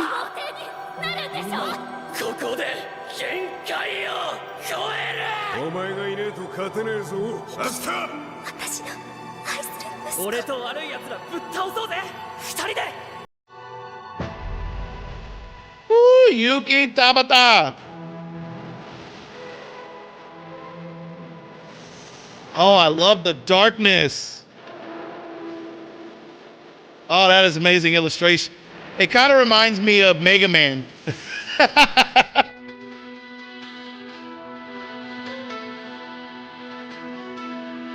That's it? That's the trailer? It didn't even show me anything.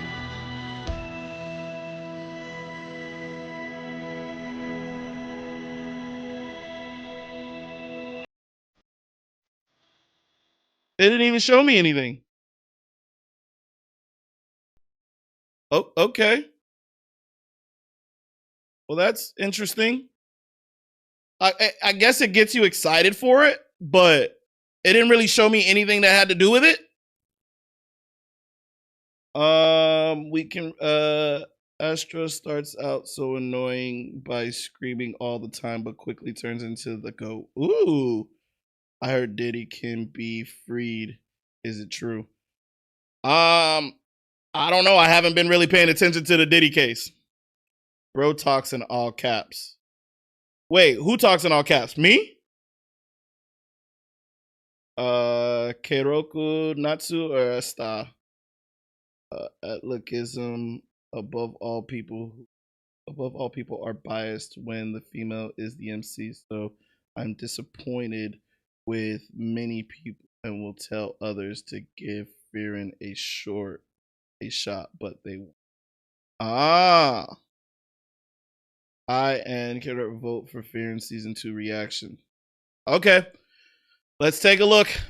But I'm not. I guess it doesn't really matter because I haven't seen season 1 for a lot of these other ones. So we'll react to Fearin 2. I got no problem with that. All right, so let's take a look. So this is the reaction for Fearin 2, season 2. ずっと何も知ろうとしなかった。私は一人で生きていけるようになることだけを考えていました。俺はきっと逃げ続けていた。けど今は違う。 Since I haven't seen it, it low-key kind of reminds me of like a Zelda.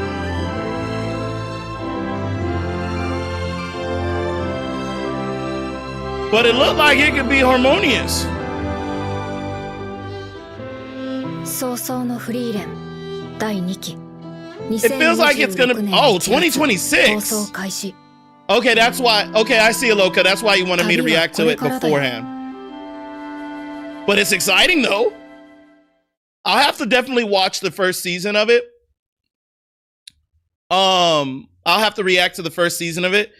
It, like you mentioned, Aloka, it does look like it is slowing it down, and compared to like the other ones I've reacted to, so it looks like it's slowing it down, and it could be a good change of pace, because I feel like everything that I've been kind of like reacting to has been, like you mentioned, action, high power, all of the above. This could, and it could also bring in new, different types of individuals.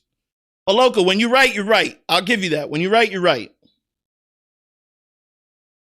Yeah, Furion is very much narrative heavy, minimal action, but it's great when it does happen. Okay. So yeah, Furion does give me like the vibe of like Lord of the Rings / Zelda / a lot of those type of movies that had like trilogies. I might be off, but that's the vibe that I get from the initial look at it. In one word, Furion is poetic and narrative-driven description of magic world. Okay. Anti-magic already have existed in fairy tales verse, so I don't think anti-magic is gonna work to cancel Natsu's Fire Dragon Slayer magic. I don't know what that means, but I'm sure once I restart reacting, that's gonna make sense. Why my comments aren't showing? I don't know why your comments aren't showing. I see it now. I answered your Diddy one, but I don't know what else was missing. The only one that I got that wasn't there was the Diddy one. And I answered that. So I don't know which one you're talking about, Saeed. All right. So let's take a look. Okay. We did this one. We did this one. Okay. So let's take a look at this one. Now, disclaimer, I didn't like season 1 or part 1. So I'm hoping that they did a better job on part 2. If they did a better job on part 2, I'll most likely finish it on Patreon. But this is Sakamoto Days part 2. This is the trailer.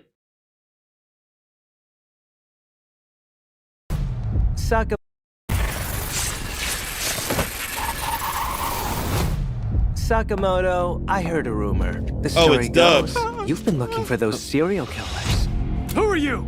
A different species than assassins or mafia. They're all deranged killers. It looked like it could be a little bit better. But hold on. Sakamoto is. Why you gotta give the stereotype of a black man with dreads? I don't know what he got tattooed on his face, but why he gotta be violent? You could have put a Viking in this position. Just look how angry he looks when he just lifts over the counter. Look at that. Does he low-key kind of look like me if I took my hair down?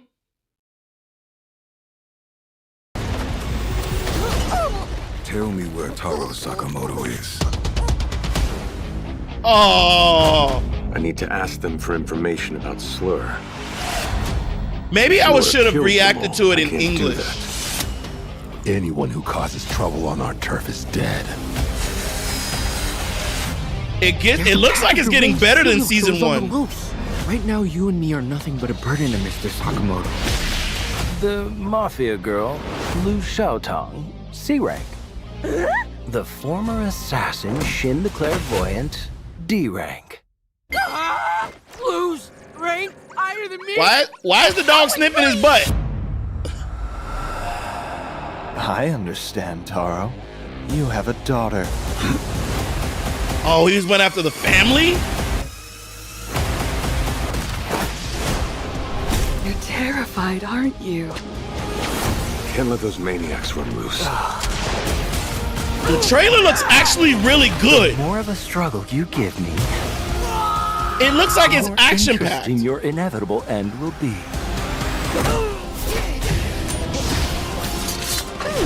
Let that be a lesson to you. It doesn't matter how you die. It's about how you live.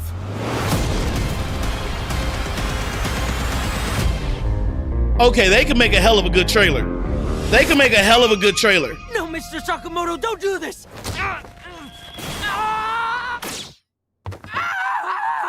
Relax, you baby. It's just a little acupuncture. Oh, July 4th. Oh, it's coming out tomorrow. It's coming out tomorrow. So the only thing with Sakamoto Days, I felt like the part 1 for Sakamoto Days was just as, for the trailer, was just as impact, like action-packed. But then you get to the episodes, and I felt like the trailer only showed the action pack and the rest was just dull.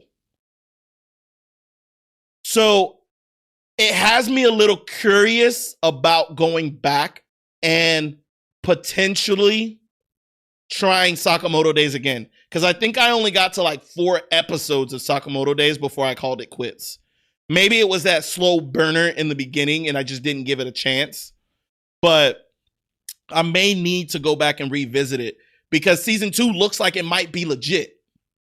So if I do decide to do that, it'll most likely go to Patreon for the rest of the first season. No, actually, second season will be Patreon too. In all honesty, because I feel like I don't have a time slot for a Sakamoto Days right now. So it'll most likely go to Patreon. So if you guys like Sakamoto Days, you'll find it on the Patreon page. I've made the decision. Thank you. All right, let's see what chat says.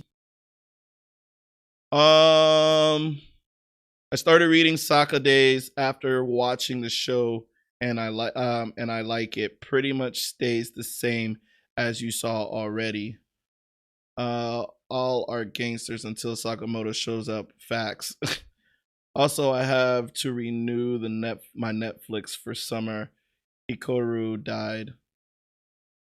Sami Hikaru. Okay. Oh, that one we still gotta go. That's an anime I want to react to, but I don't think I have time slots for it. I'm excited for Spy Family season 3. That probably is gonna be a huge one. I feel like Spy Family season 3 is gonna be a massive, massive anime that everybody's anticipating. But the only thing is, I wonder if it's gonna be released with a dubbed edition. Ray, want to suggest some sites to watch for free. Ray, use pirate websites. Don't go to casino. I'm dead. If you have a good one, I can find the show on. Sure. Look at y'all. Y'all over here becoming friendly. I love how I see y'all just getting along. It warms my heart. Anime, highly recommend. Mostly visited sites. 364 million. Jeez. Series would be great if they kept Sakamoto slim. What? A fat Sakamoto is not funny? You are speaking my language. Kicks, I swear, if you do Sakamoto Days before Farian, I will not be able to do anything to you. I live in a different country.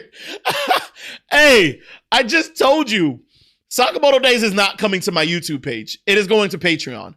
I could binge react to it and then just post the whole thing. In all honesty, that's why it's going to a Patreon. I'm leaving. I feel like Sakamoto Days underperformed on YouTube reaction, so it may not make it. It won't make it. So I'm going to leave that for over there. Now, the question begs, what are we going to do about Furion? I guess we'll have to find out, won't we? All right, let's move on to the next one.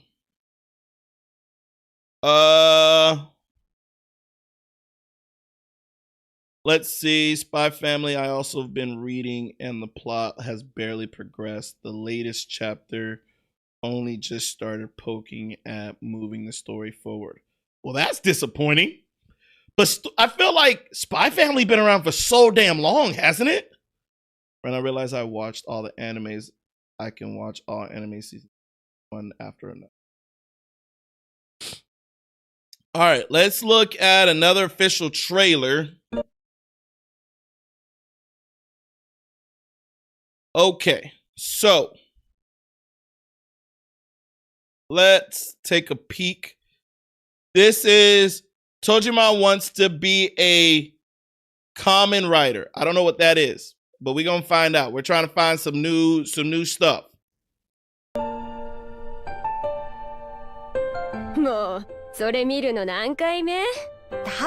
This looks like almost an old school anime.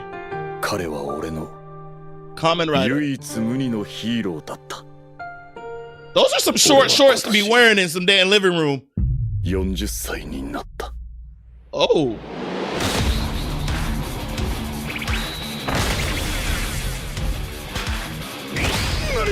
What is going on? So it's a kid who transforms into an adult? Is this like a vigilante?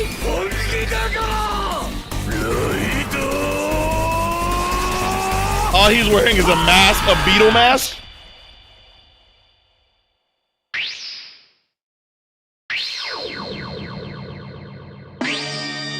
Has anybody seen this one? Tojimi Writer?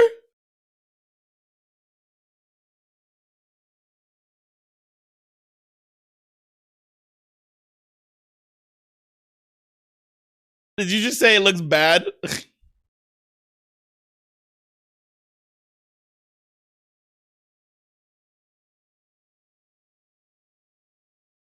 All right. I have one last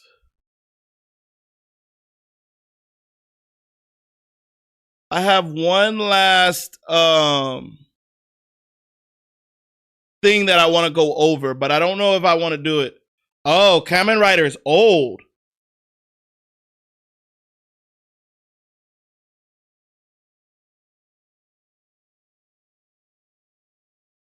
Excuse me, I gotta sneeze.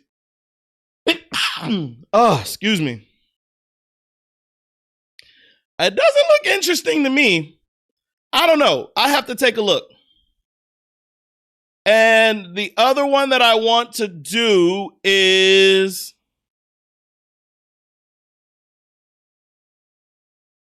let's do the one, the only. Thank you, Ray. All right. We are going to react to none other than the movie Chainsaw Man. I'm excited for it. I don't know about y'all. I'm dumb excited for it. So look, I got to figure out a way to get this. We got to figure out a way to get this. I'm just going to be honest with you. We got to figure out a way to get this. But let's react to it. 俺の心はマキマさんが見つけてくれた。だから、俺の心はマキマさんだけのもんだ。I hope Makami, 勝手に。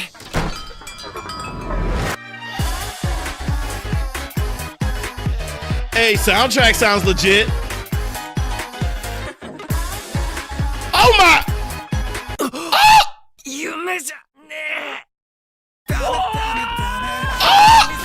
Oh, they already started. Oh, she's going softer on him? Denji got more girls? Oh, she kind of cute with the purple hair. Oh, Denji in a love triangle. 二人できちまったよ。誰だと思う？デンジ君、私の他に好きな人いるでしょ。Was she naked in the pool? バン。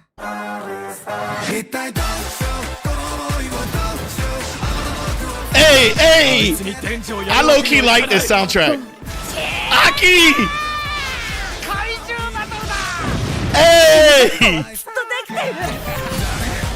私たちの戦い方ってのを教えてあげる。Oh, this looks so good. Oh my god, I'm so excited for this. I'm so excited for this. 919, I'm so excited for it. I'm dumb excited for it.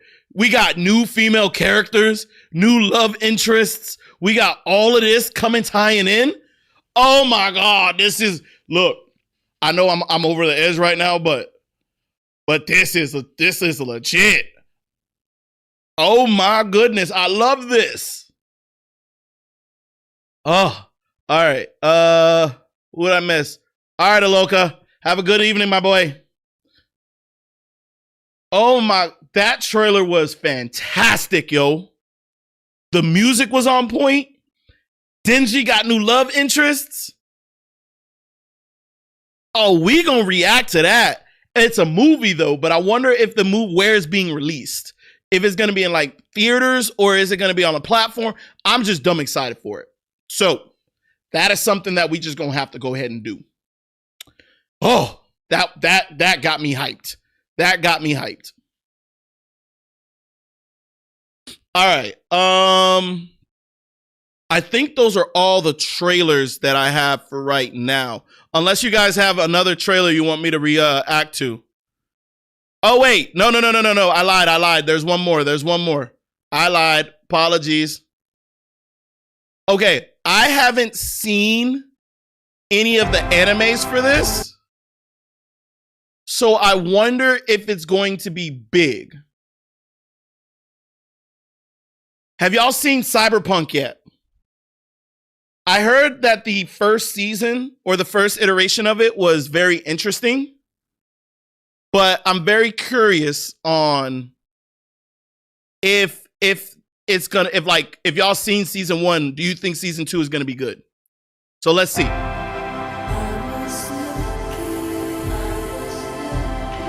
Ooh.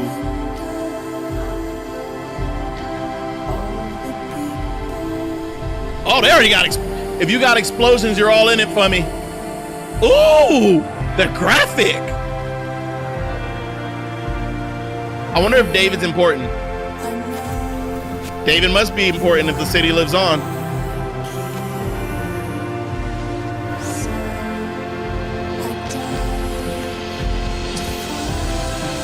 Ooh.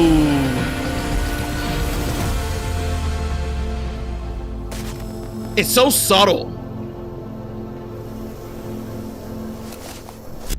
Oh, it kind of draws you in. Now in production. When's the release? Oh, well, that's silly. At least we know it's in production. It looks kind of dope, but I guess you're right. I should put it on my bucket list. Hey, Ray, do me a favor. Can you throw that in the recommendation in the channel? Maybe it's something I'll put on Patreon.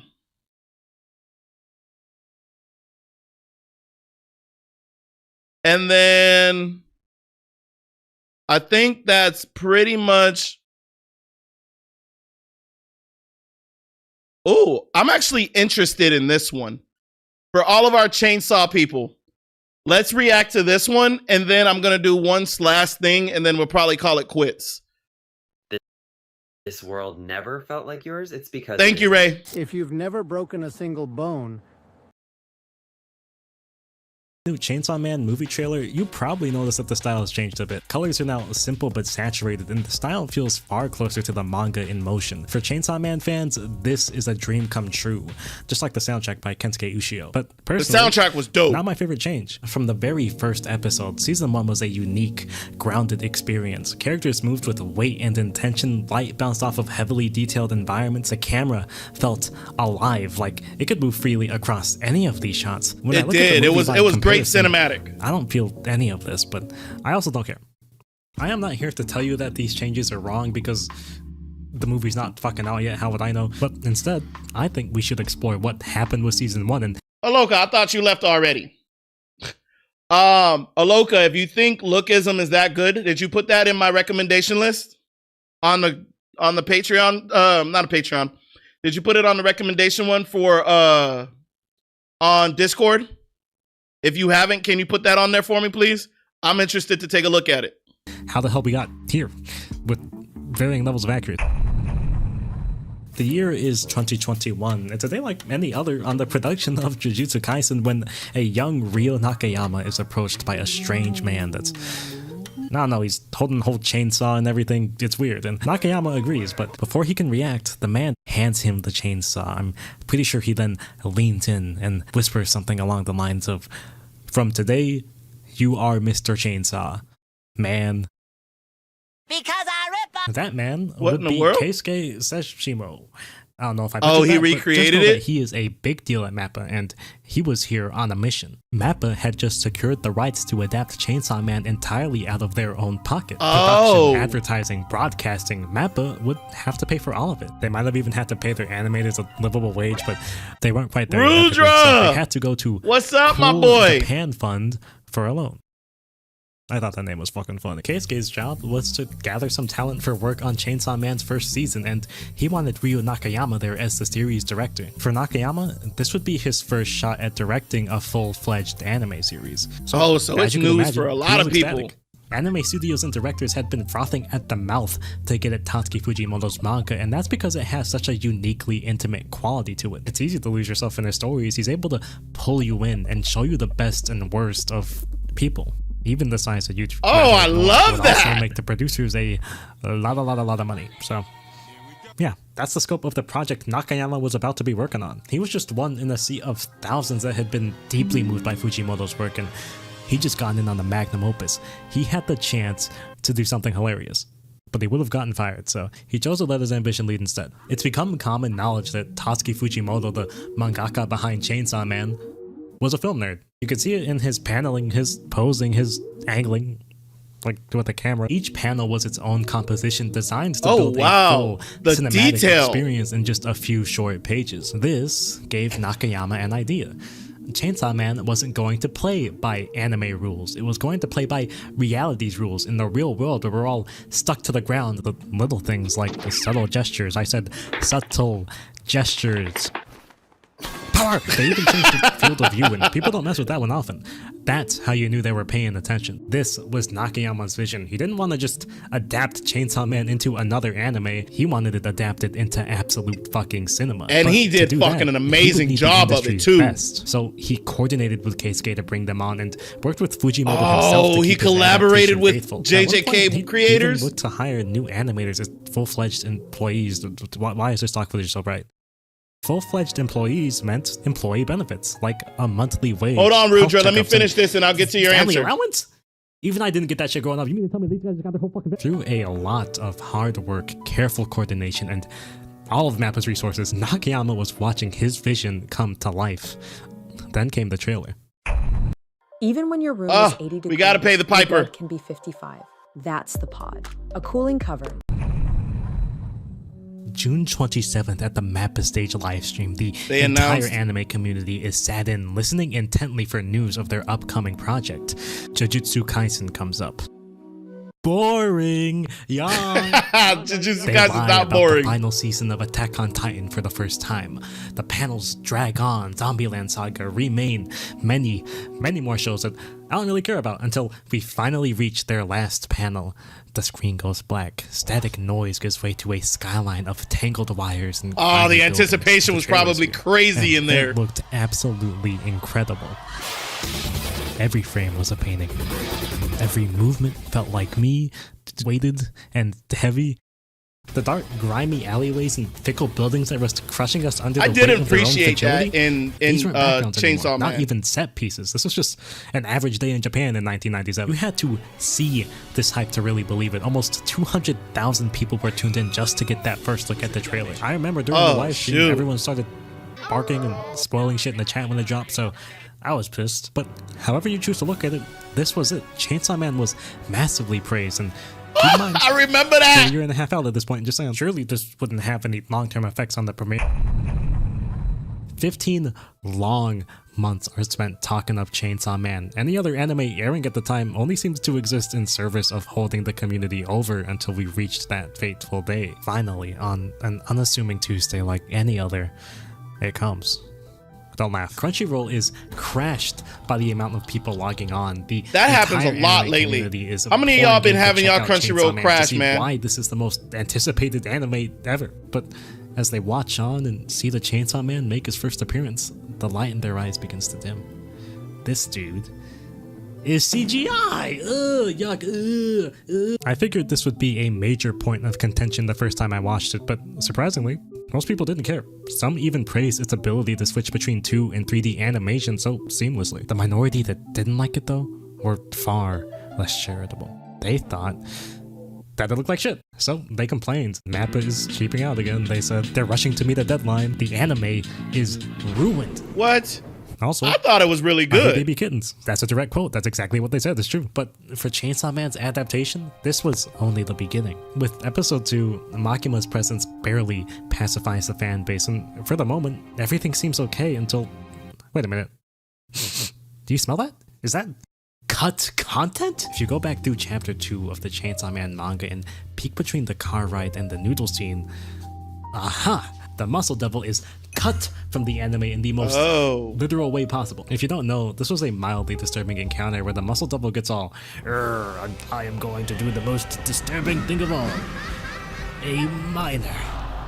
Denji, A minor, kill that guy with hammer. I went back through this episode with the manga for comparison, and they pretty much just cut around it while trying to maintain as much of its context as possible. If you read the manga, it might be frustrating. Denji mentions running away with the girl and the Muscle Devil because he thinks Makima's treating him like shit, an idea that comes up many more times throughout the story. If you never read it, it's actually pretty seamless. You'd never notice something was missing, but cut content is cut content, and you can imagine the response from the community was overwhelmingly indifferent. Some angry posts and articles here and there, but for the most part, the anime community moved on. Chainsaw Man continued. But with each episode, the divide in the anime community would rear its head. Fight scenes were still CGI, people were quick to categorize Denji, and manga readers felt progressively betrayed by the anime's cinematic direction. The hype had long it didn't match the manga? I hadn't read the manga. To split.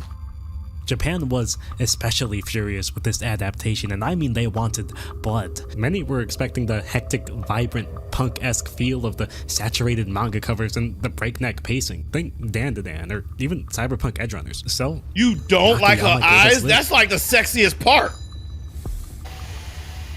Hang on, Rudra. He was burned at the stake by the Japanese audience. The subdued colors and slow-burning shots felt like an attack on the manga. They insisted he was out to spit on Chainsaw Man's legacy, some going as far as to say that he openly despised anime as a medium and its fans by proxy. That's just to give you an idea of how personal this was for some people. There was even this petition at one point to get the entire thing remade and also replace Denji's voice actor.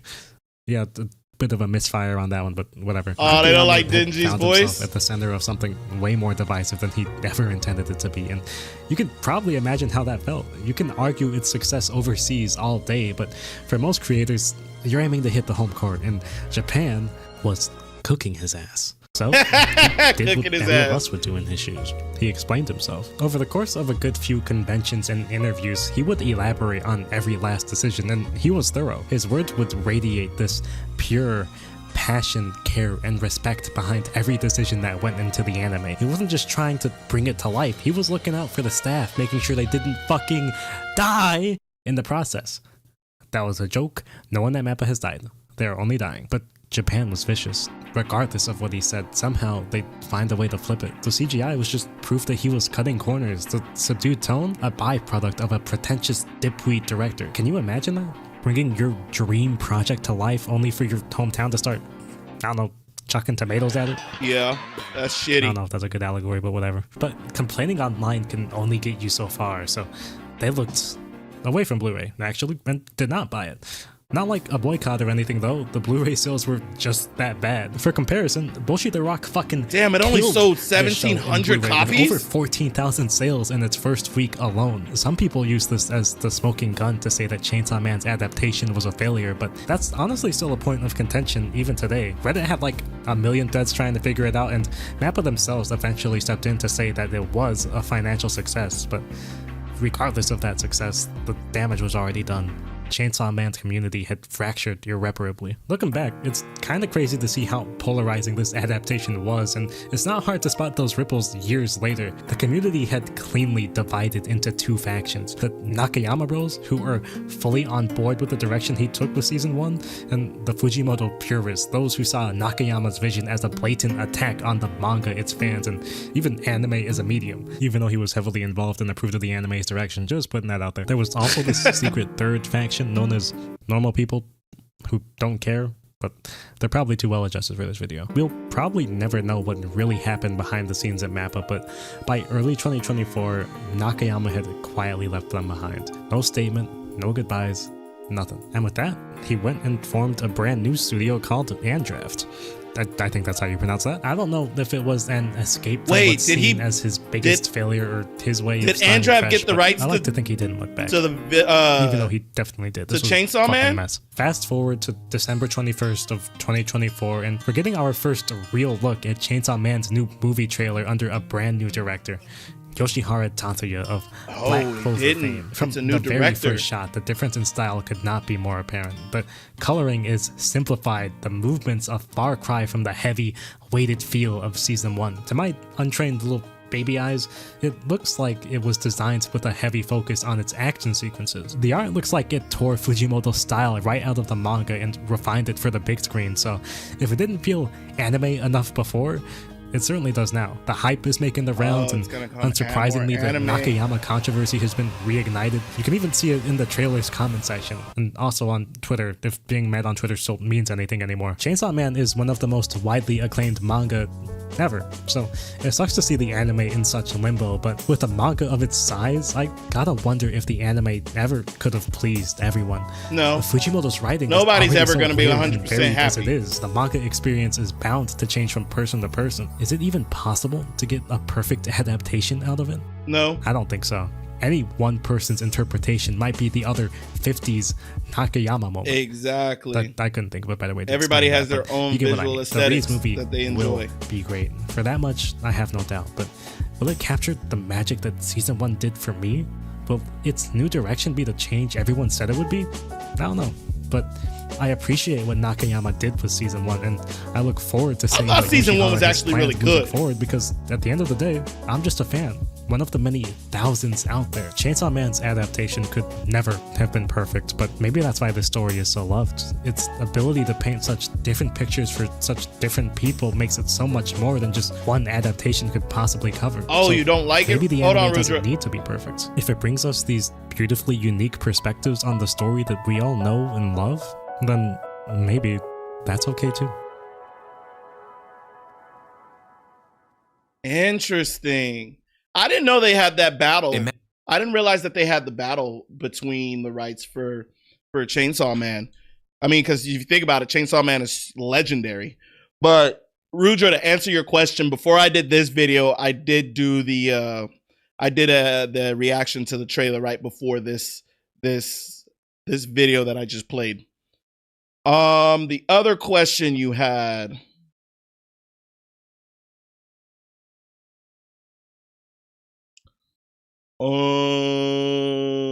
My favorite oh, y'all talking about Pokemon.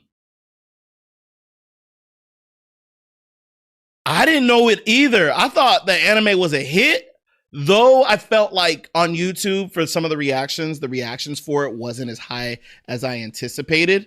But I felt like it was a good anime. I felt like the illustrations was really good. But I never read the manga, so I can't really have any like feeling on it. So maybe that's just a different vibe of it because I've never read the manga and I have a different feeling for it. So who knows? Maybe I should start reading more manga. Don't know. Rudra, JJK0, have you watched? I have not. Is that something that I need to watch?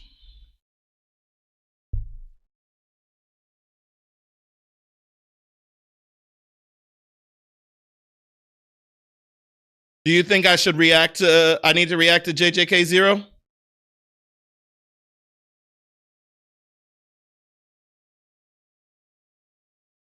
And it's still ongoing.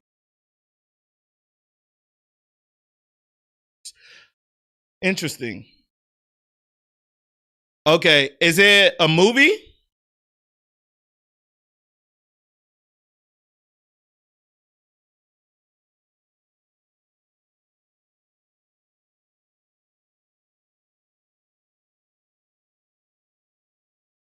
Okay.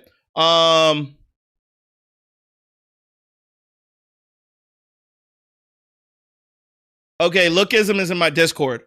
All right. What is Lookism? Is it a whole anime?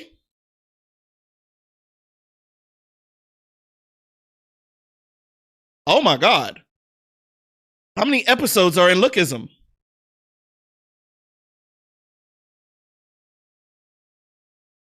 I opened up the link you sent me and it said 500.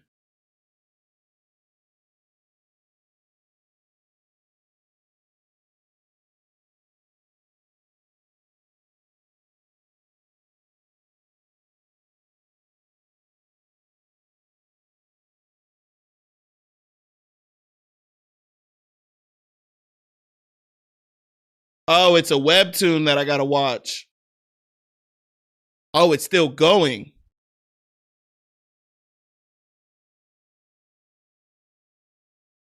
I don't even know how I would react to this. Damn, how long is this thing? When did it first come out?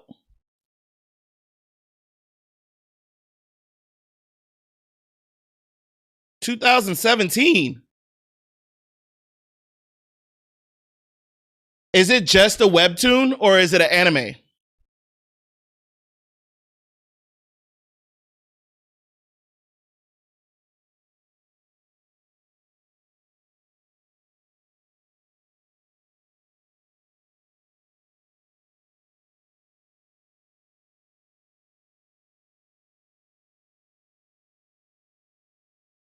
Oh, it's for my own enjoyment. Gotcha. I didn't know. I'm sorry, Mr. Man.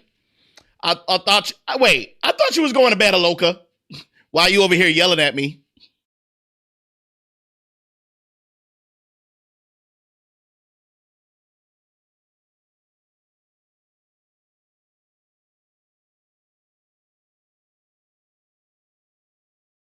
In the last episode of your JJK playlist, you said, "Who is this guy to my goat?"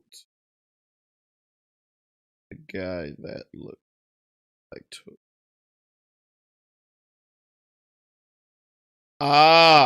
Okay. So I'll go ahead and I'll react to it and throw it in the JJK folder.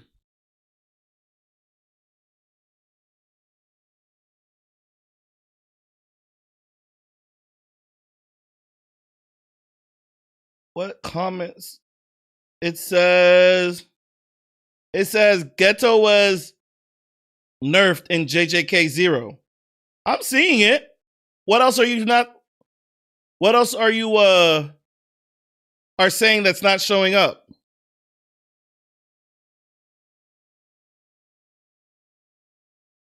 Basically, Marlians are Eldians. Now we just all over the place. Oh, Rudra, we got a new kicker. We got a new kicker member, part of the nation. Pretty dope otaku is what we're calling him. Aloka low-key loves him. And Saeed.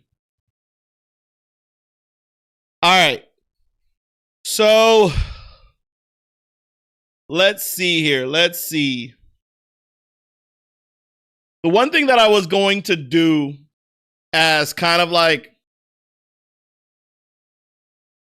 explain me fully. Oh,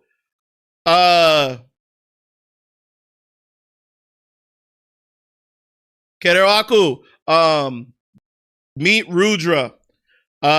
Maybe y'all should chat and learn more about each other. Give cliff notes. I don't collect boob cosplay figures.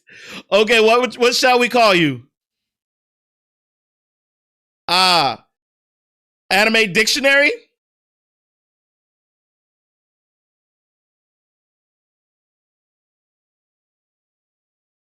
Rudra, we ain't going that way. Yes, he's an anime enthusiast.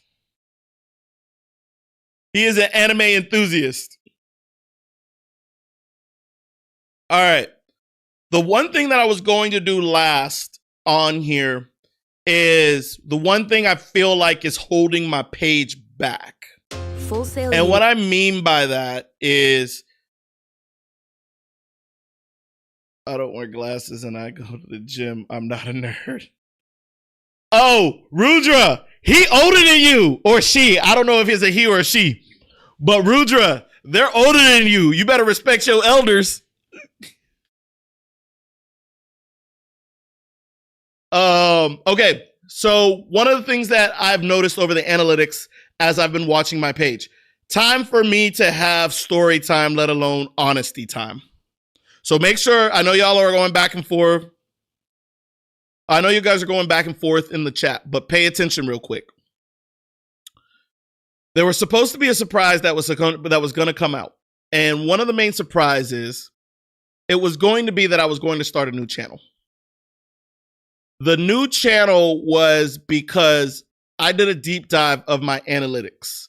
And my analytics was telling me that there are a few things that I've made mistakes on in the past that has come back to kind of bite me in my ass right now. And what I mean by bite me in my ass, I was on the verge of flipping from this channel and starting a new channel. And what I mean by that is because the analytics was telling me that, okay, I guess to understand it, I have to start from the beginning. I might have said this already, but I want to explain why I got to this conclusion.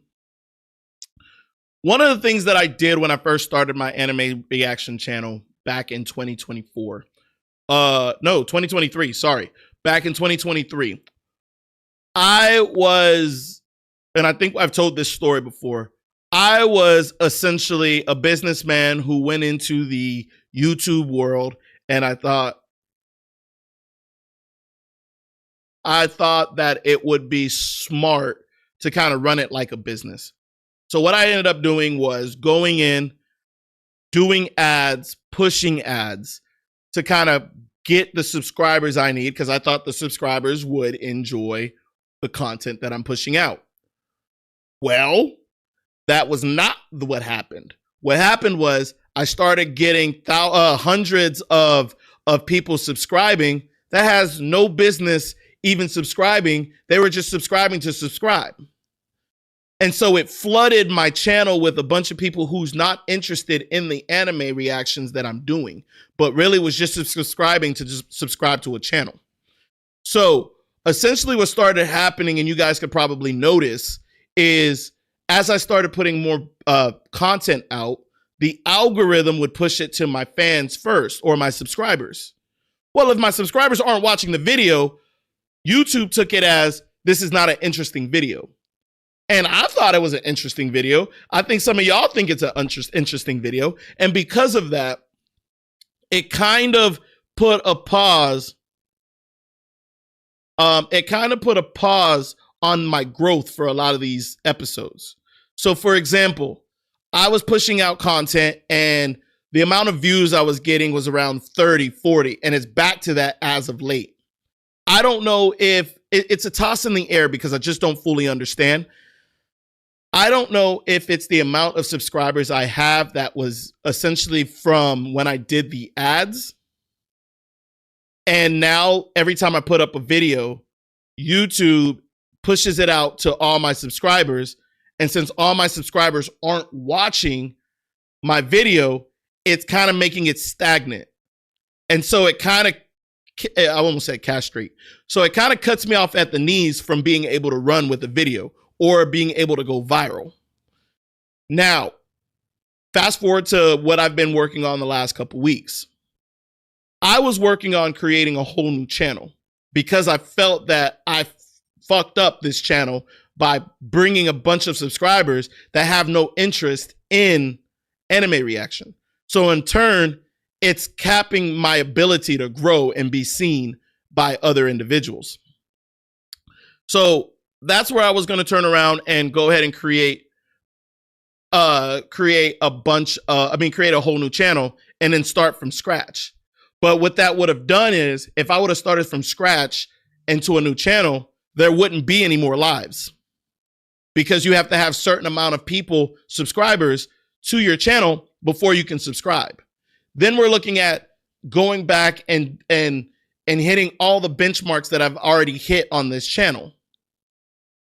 So after a lot of days and a lot of days of pondering and a lot of trying to understand this whole YouTube universe, I made a decision to kind of hold off on it.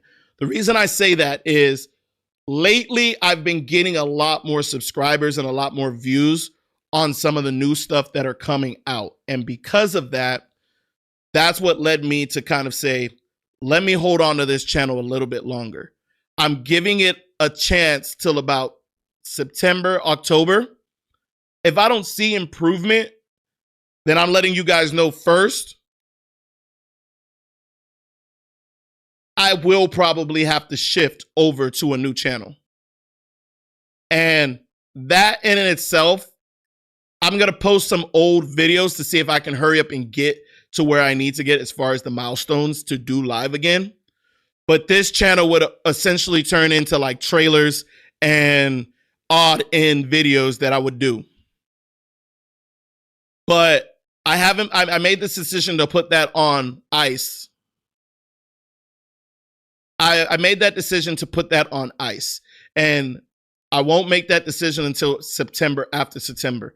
I feel like with all the animes that are coming out, my attempt right now, and I'm just letting you guys into my brain and my strategic, so feel like you're in the inner circle. My attempt right now is to flood my channel with reacting subscribers who like the reacting channel to counterbalance the ones that I fucked up with in the beginning from the ads. And if I can do that, then it could potentially save the channel. But if I can't do that, then yeah, that's where I'm going to be forced to have to go to and create a whole new other channel, just so that I have the ability to not only get monetized, but to get past monetization. I want to compete with your boy Yoshi. I want to compete with Nicholas Light. I want to compete with those type of reactors. But I feel like where I'm at right now, I don't know yet. Based off the analytics, I'm kind of handicapping myself. So I'm just letting you guys know ahead of time, this is where we're at, and we'll see how all of that goes. Okay, so let me look at the chat. Hold on. Oh, y'all talking back and forth to each other. Don't use the N-word. You remember whatever happens in every 600 episode. You are able to remember names because I can't. I definitely don't remember names, but it says anime name and it includes the anime I have watched. Make sure. Oh. Yeah, Rouge. Yeah, Ray, it's lame.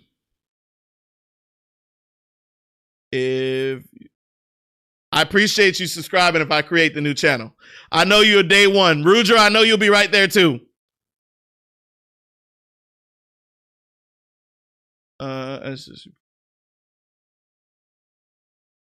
Okay. All right. So the reason why I bring that up, what I was about to show and do, and you guys can let me know. One of the things I need to improve dramatically on is, what do you actually, thoughts? Let me put this in a poll. What are your guys' thoughts on my on my thumbnail?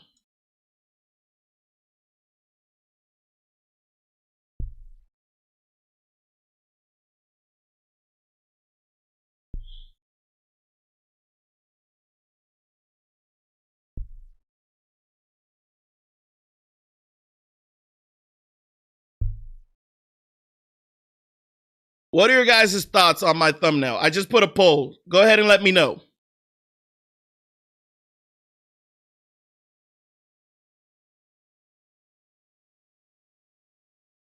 One of the fastest ways.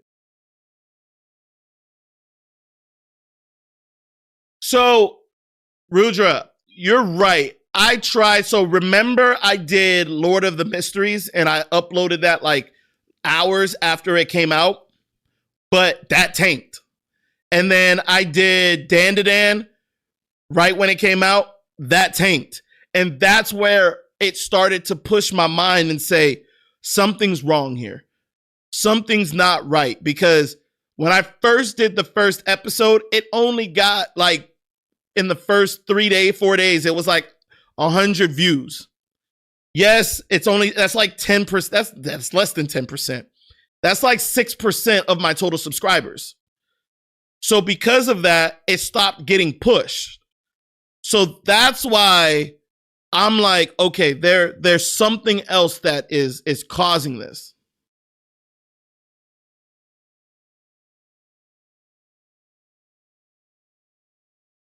And that is, and I appreciate y'all. I like to hear that y'all like the thumbnail, but I don't know if, so like right now, if I'm disclosing my analytics of my subscribers, and I don't know if it's just the reaction world, it's like maybe 2% of my total subscribers watch the videos that I put out. 2%. So because of that, that's where I'm like, there's not enough people watching it that subscribe to me that's going to carry it across the finish line. You see what I'm saying? So now the only thing that I can look at when I'm looking at my click-through rates, they're starting to plummet. I'm at around 2%, 1.7 to 2%, depending on the video. Industry says it's like 2%. And so that's why I'm sitting here like, and why I'm debating so much on maybe I do need to do a new channel so that the only people that are subscribed are the ones, I'm not going to say all of them are going to be invested. But what I'm going to say is it's probably going to be safe to assume that a majority of it is interested in what I'm putting out. Exactly, Ray and Rudra. That is low. And because it's low and it's my average for the channel, that's where I'm like, I don't know if I can resurrect it by just giving more content.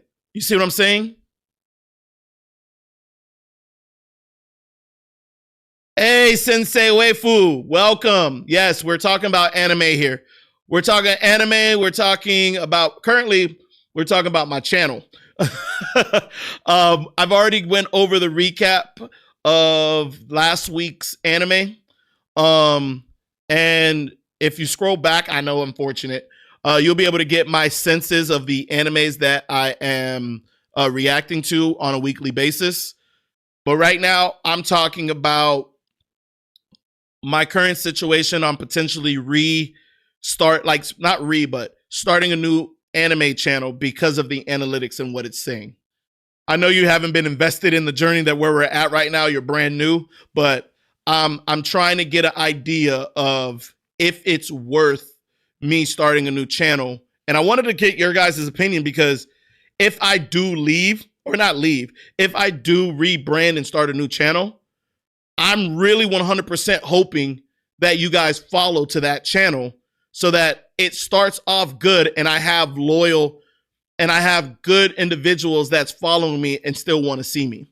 The only downside that comes with it is it may be some time before I can go back live again because you have to pass a certain kind of certain thresholds before you can go live. I don't know if I have to look at it. I believe it's like 50 subscribers, but I feel like I can get 50 subscribers real fast and in a hurry. Maybe it's a couple of shorts, but I don't, and that's another thing. I don't know that much, but you can post short clips and romance anime with good editing skills and actions. And you're right. I guess the next question is if you guys can put in the comments, and I can't take everybody's suggestion, but I'm curious to hear of everybody's suggestion well, Ray, I don't know if it's exactly 50. I might be exaggerating. It may be 500. Because I believe they unlock a certain amount of things when you hit 500. I don't know if it's 50 or 500. It's one of them. Hold on. Actually, let's Google it. Hang on. How many subscribers do you need to go live on YouTube? Oh, it says you need at least 50 on your channel if you're using mobile. If you're streaming from a desktop computer, there's no minimum subscriber requirement. However, regardless of the device, your account must be in good standings with YouTube and not have any live streaming restrictions. Oh, so I guess for the mobile, I need 50. For the desktop, there isn't a requirement. Fair, you are probably some of the only anime reaction creators that generally end the story in depth. Oh, I appreciate that, Rudra. You know that means a lot. Even though I fuck up on a lot of the names, I'll be honest, I do fuck up on a lot of the names. I try my damnedest to kind of keep an understanding of what the storyline is going. So I try, and I'm happy that you guys notice it. I saw many people with 3 character subscribers, but the views is more than 100K, and sometimes it cross once. So it's not so, and that is Sensei. I appreciate you coming by and giving your feedback. This is awesome. The thing is, it's not that and I guess let me ask you this before I jump into that.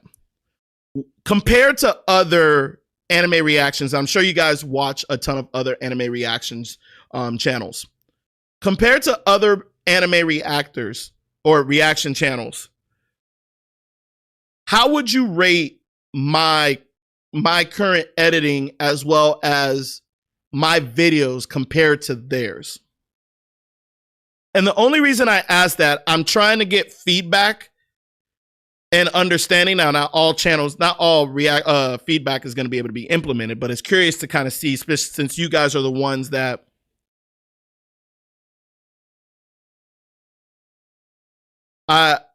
bot watching. I think that's for more streams, Rudra. I think that's for streaming. Like you can get a bot. So bot watching is basically for live streams to make it look like you have more people in here than you actually do. But that only inflates the numbers, not the chat. So that's a whole different ball game. Hold on. Let me get back. Let's see. The only name fuck up you consistently do is actually bugs me is Sakura from Windbreaker, and you're calling it Sukuna. Hey, my bad. All these Japanese names kind of low-key sound the same, okay? Sakura, Sukuna, that's easy. Sukura, all of the pronunciation is just shit, okay? They all start to sound the same. My bad. Forgive me. Personally, I think you should put the intro back in. Oh, you like the intro. Somehow you aren't recommended in many people for your pages.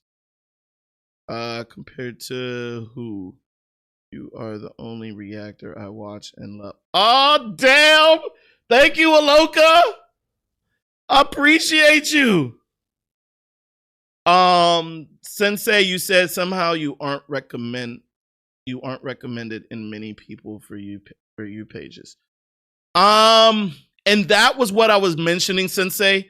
I think based off the research that I've been doing and a lot of the hours of YouTube videos that I've been watching, I'm almost starting to feel like because my subscribers that I have here aren't watching the videos and it's at a low percentage watch, it's not carrying the watch time, not the watch time, but it's not carrying myself over the threshold. And what I mean by that is if I put out a video today and that video and my loyal subscribers of my 1,800 are about 60, 70 of them are my subscribed people, and then that is it, well, it's only going to carry it so far until more people. So the way the views to subscriber ratio looks at it is I have 1,800 subscribers, but only 60 of them watched it. Well, that's telling the algorithm it's not that interesting. So it throttles it back down, which affects the For You page for potential new people who's searching for it. So that's what's messing it up. All right, go ahead, Ray. I'll see you in a minute. You need to improve your frame. What do you mean by my frame? Are you talking about my frame for my live or my frame for my videos?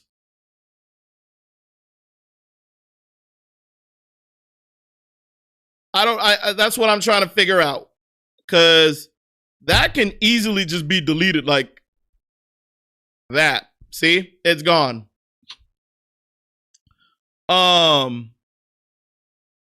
If you can, Saeed, if you can be a little more specific, I have watched like 50 animes and I remember the majority of the names if they have enough screen time. Well, dang, Rudra. Sorry. You have time to watch all your animes. I'm over here, you know, trying to keep a cool head and remember everybody. Maybe I just need to write it on a board or something. Do you guys have karaoke centers in your country? I have almost same kind of places, but I go there to watch anime with my friends and feel. That's actually very clever.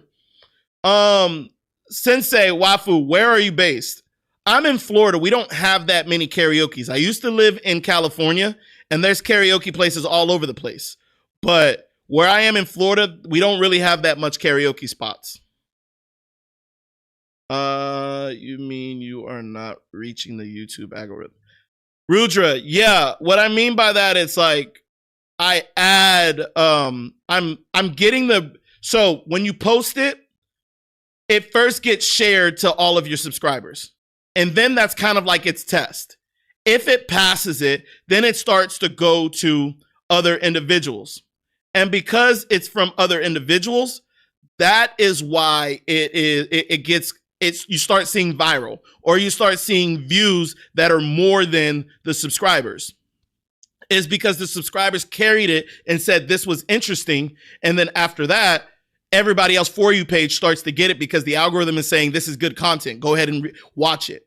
But if my subscribers, the percentage of my subscribers are low, then it's telling the algorithm that it is not a good video.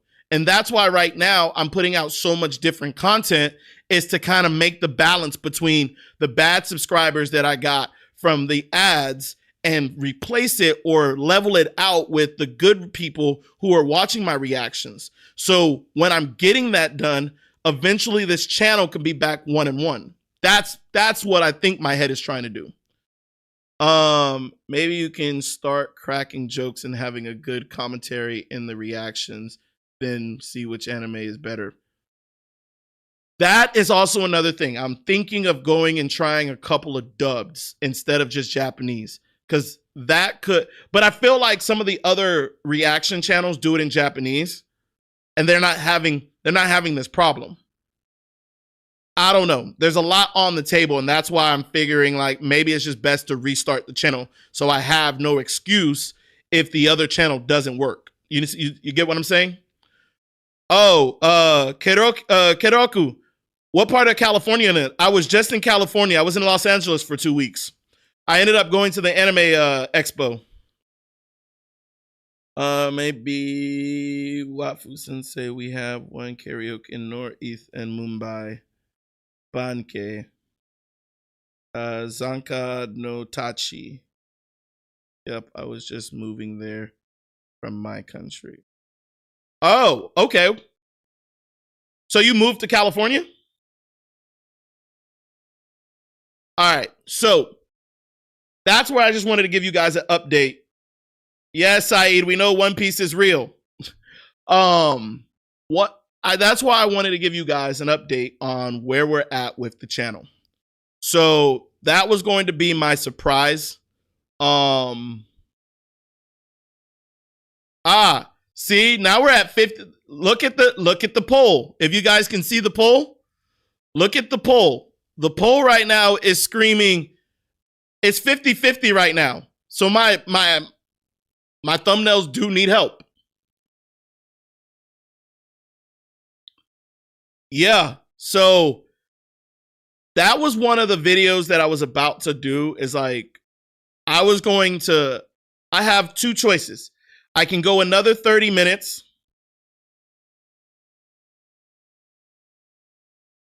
What I think of Rezes and Makima scene in the I think, are you talking about for are you talking about for Chainsaw Man, Rudra? I think it's going to be a little bit more hot and heavy. I think it's going to be a lot more fan service or getting towards that. We'll see when it comes out. I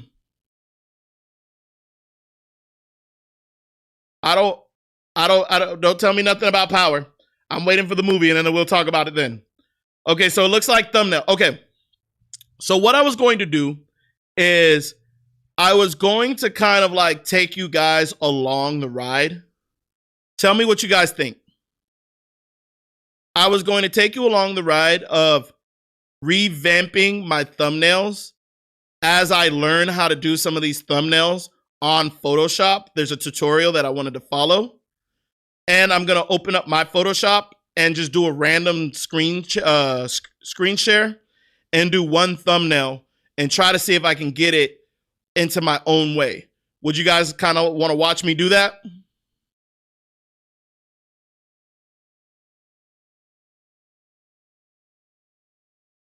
Nami, Robin, or Boa?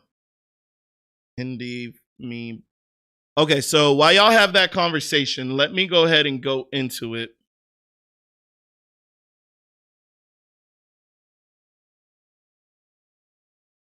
Okay.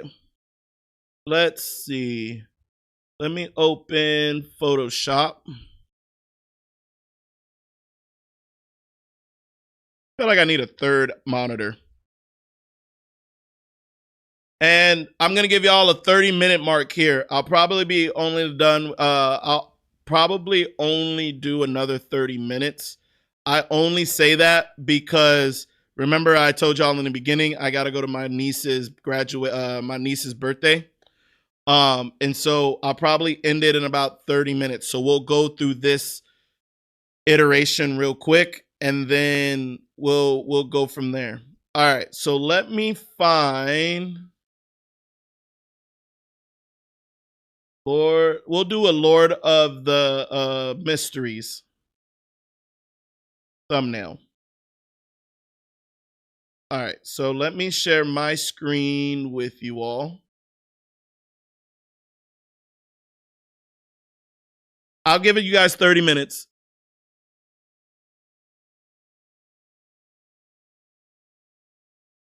No, I'm not doing a gift. What I'm doing right now is, what are you going to gift? Oh, what am I going to gift? We're doing a party. I bought her. She's only 4. So my niece is only 4. So we got a bounce house. We got a couple things that we're going to be doing. And I paid for it also. That's my presents to her. Actually got to get going though. Have family in town and they're going to be over real soon. All right, Ray. I appreciate you joining. Do you remember my birthday? Do I remember your birthday?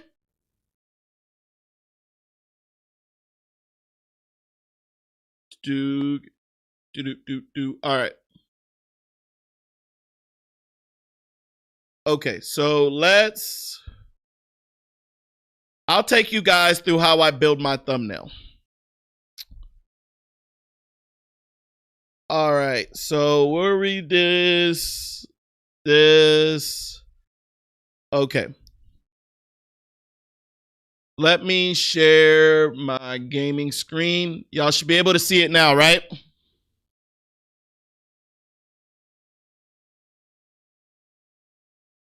A fountain pen with a portable dagger. Ah, she's 4. Come on now, Aloka. All right. So now we're going to go through kind of like how I create my thumbnails.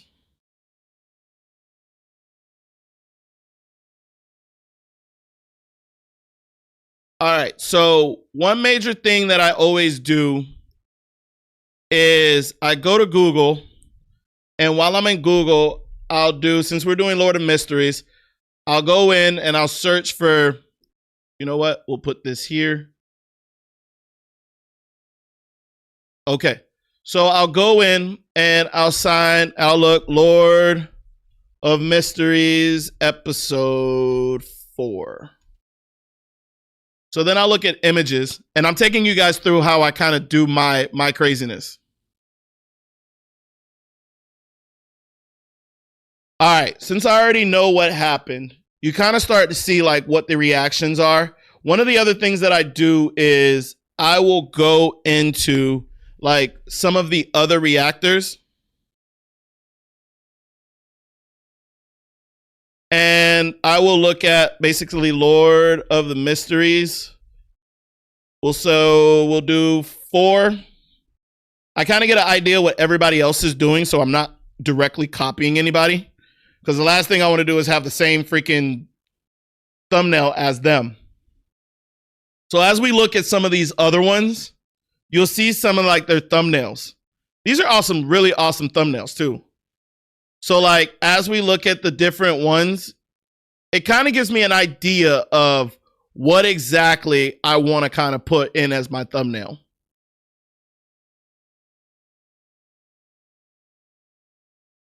And as we do that, we're looking, you see you have some of them that are kind of like the screenshot of it. That's what I've been doing. But I really want to start getting into kind of like the neon, making the colors pop.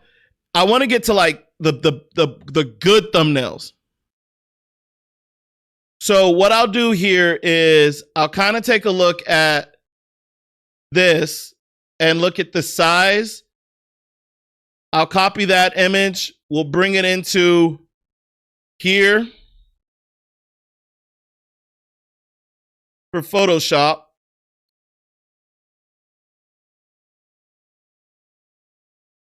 Take that, we'll drop it so that the rest of the other layers are showing. But now what I want to do is kind of add more to it.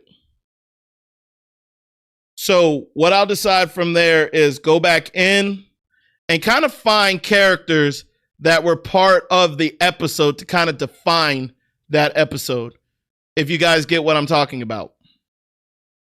Sometimes it requires me to go into it like Crunchyroll. Ooh. I like this one. So what I'll do is take it, bring it into Photoshop.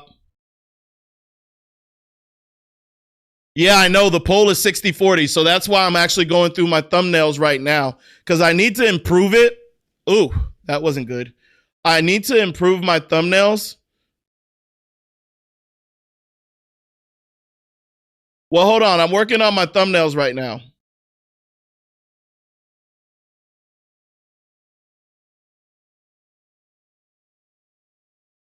All right. So if we got that and I got here, we'll add more to it. But it's so dark that it's not collecting it. So what I do in this typical standpoint is lighten it.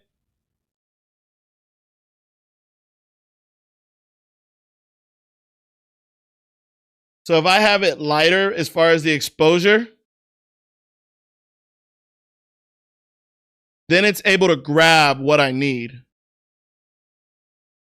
So let's, then it's going to be able to grab a little bit more of the details.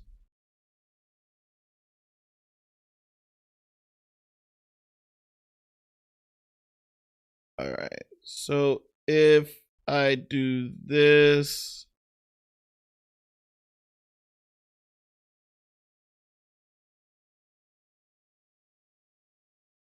There we go. I can now take out the backside. Now we have this. If I then do a negative.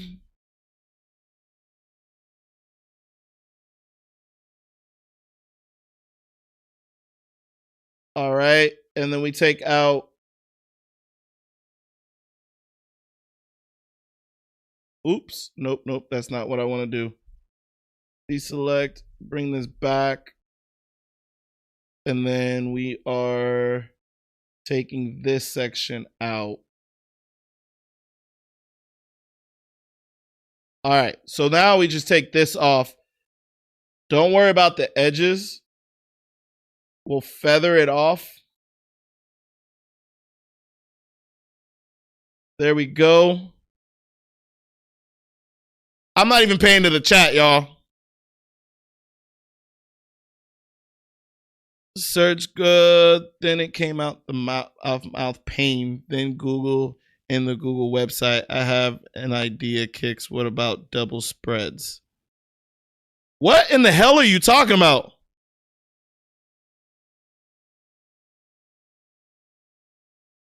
Saeed, I have no idea what you're talking about there, man. All right, so we'll have this. And what I want to kind of do is bring this over. And as that is like the back end, I can kind of like flip it. So if we flip it and bring it over on this side,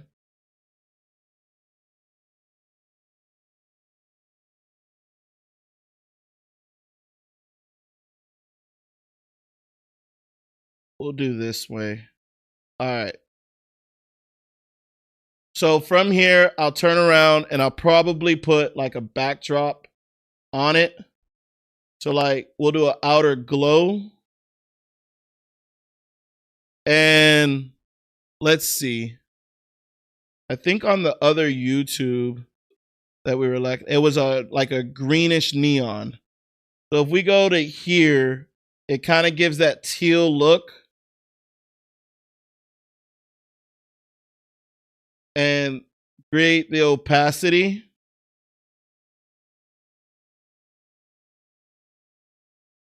Actually, let's do normal. There we go. And then drop the opacity, increase. Bring in the size.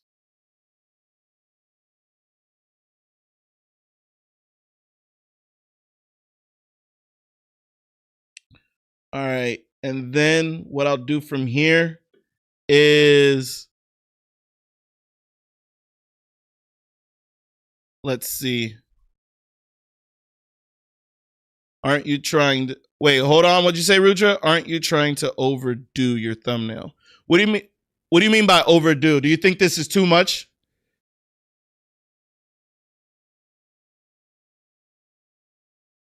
You think this is too much, Rudra?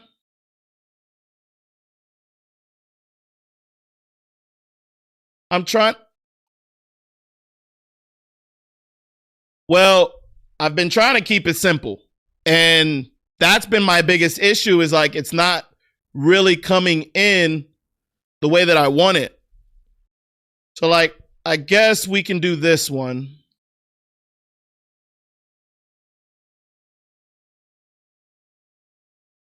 Okay, actually, hold on. Let me check one thing.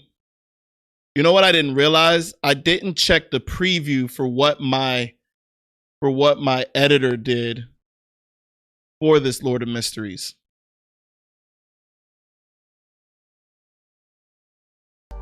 Oh, he didn't do a preview for this one. Here we go, episode 4. All right.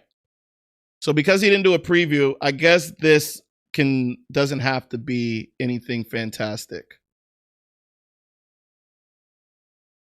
All right, let me get back to you guys. I was gonna change it. Is it really cringe?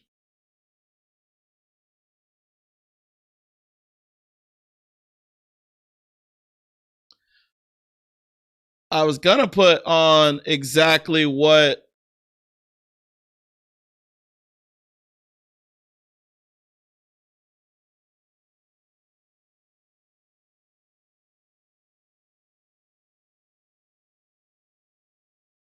Hang on.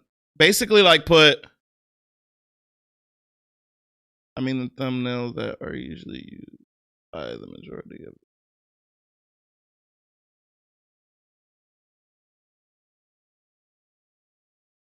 All right, so let's do that. And then.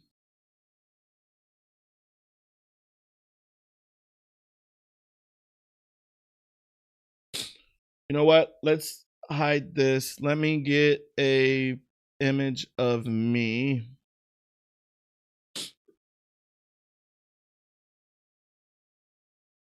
Let's see, selfies.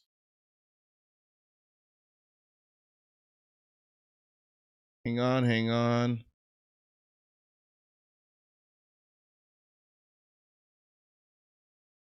How about this?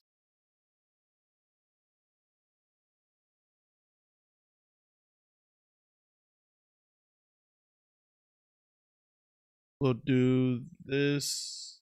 Oh, too big, too big.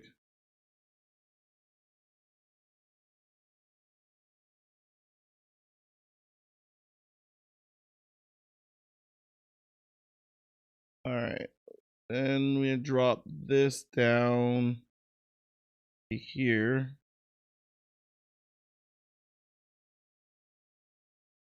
Bring this up. Then hang on, I haven't been paying attention to the chat. You like this? Okay, so we're gonna do here outer glow.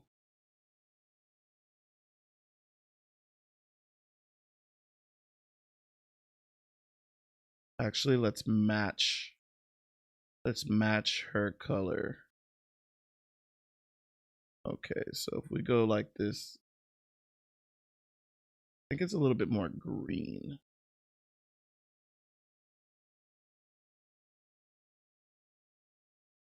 There we go. Let's make that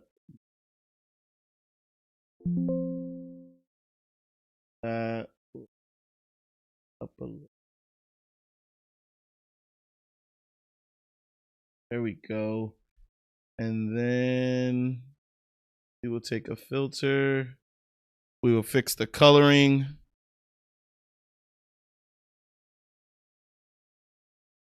Let's make it more vibrant. Let's make the noise down. Then we'll sharpen it.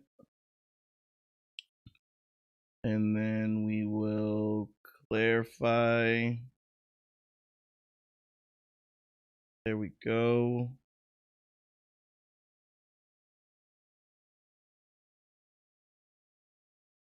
There we go.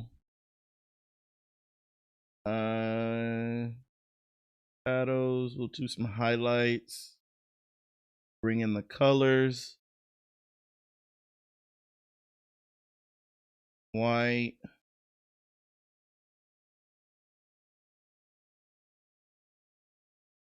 Haze for depth. And then a little bit of vignetting. Up too much. Ooh, ooh, ooh. Maybe not. This image is already dark. All right, so let's take some green, amplify the green. Make it more neon. All right. Okay, so let's take me. Chat, what do you guys think so far? Is that the simple you were asking for? Highlights.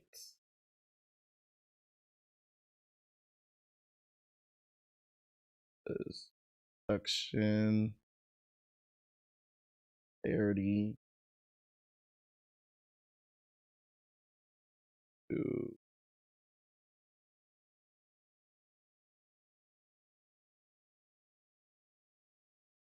Lighter texture. Keeping the clarity. Give myself a little bit of highlight. Okay. Okay.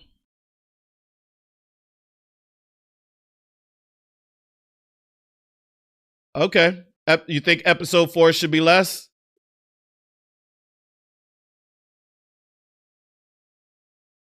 All right. What else?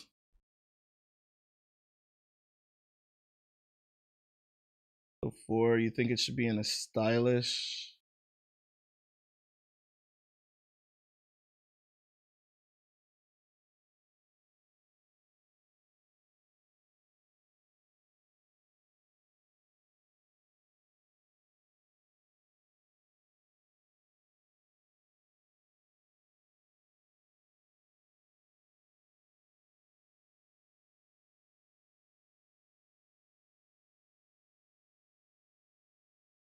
I don't think I like that font.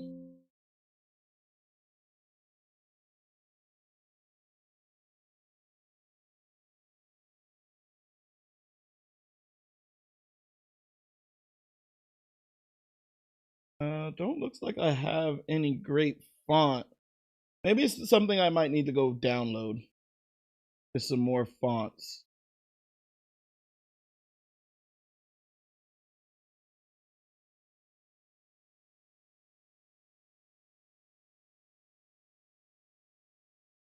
Let's do just this one.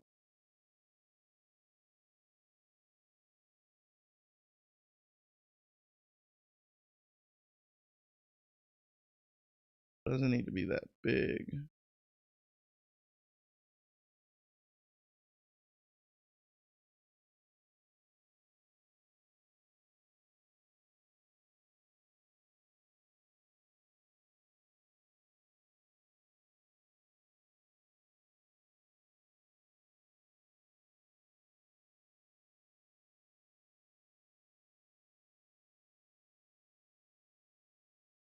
All right, so no space. Let's just give it space.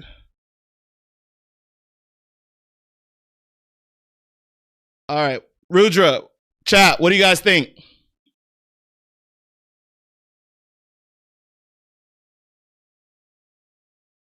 All right, so if I do that,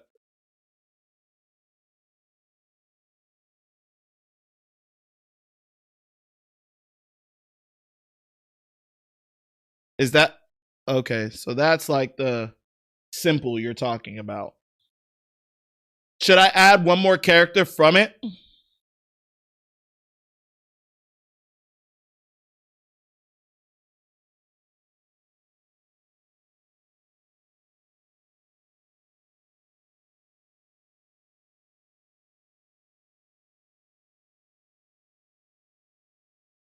Okay, hang on. Let's see. Lord of the Mysteries, episode 4.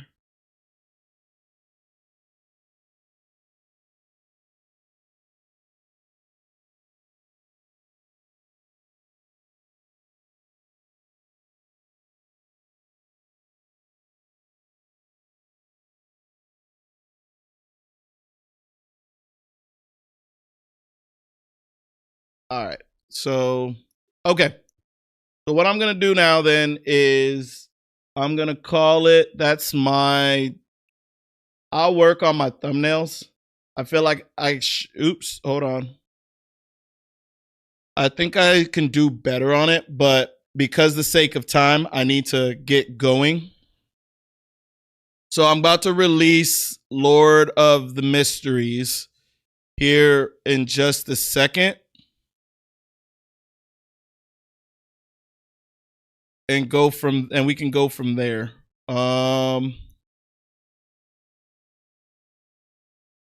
Let's see. Lord of the Mysteries.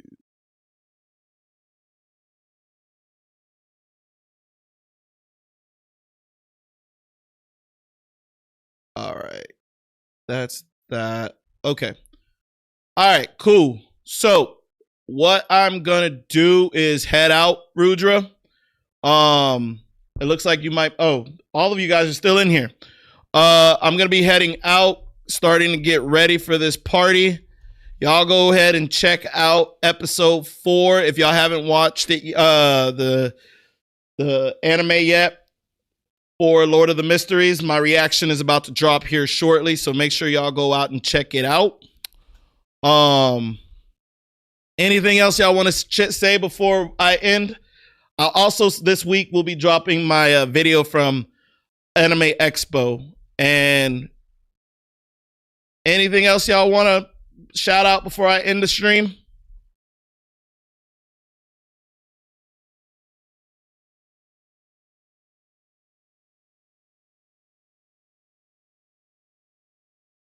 Nope. All right. Well, appreciate y'all joining. Love you guys. Thank you guys for joining me. Even though Rudra, you was late, you still showed up. I'll see you guys next Sunday. I'm debating on if I'm going to go ahead and run something for next Saturday. So keep an eye out. I'll be putting that on the schedule. Make sure y'all notify yourselves so when I go live next week, you guys get the notification. But y'all have a good week. Y'all behave. Love y'all. See y'all then.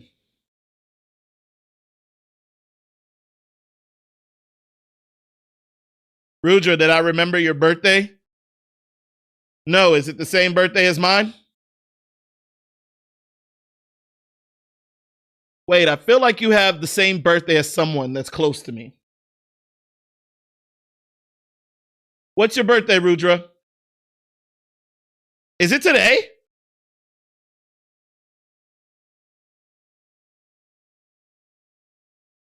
Oh, it's in your username. Your old or your new one?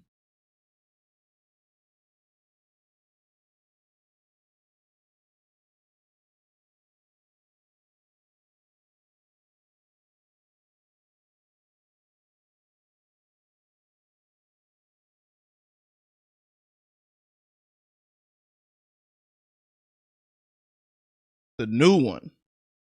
Why don't you just tell me?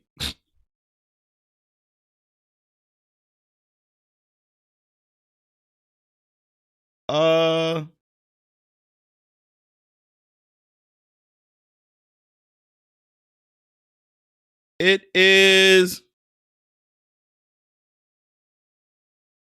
February 3rd?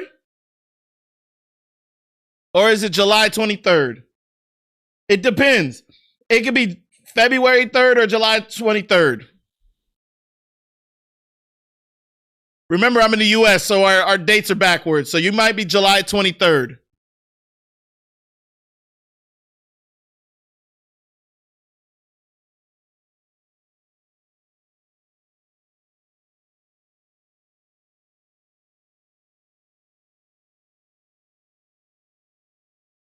All right, but I'm about to head out. Love you guys. Appreciate you. See y'all next stream.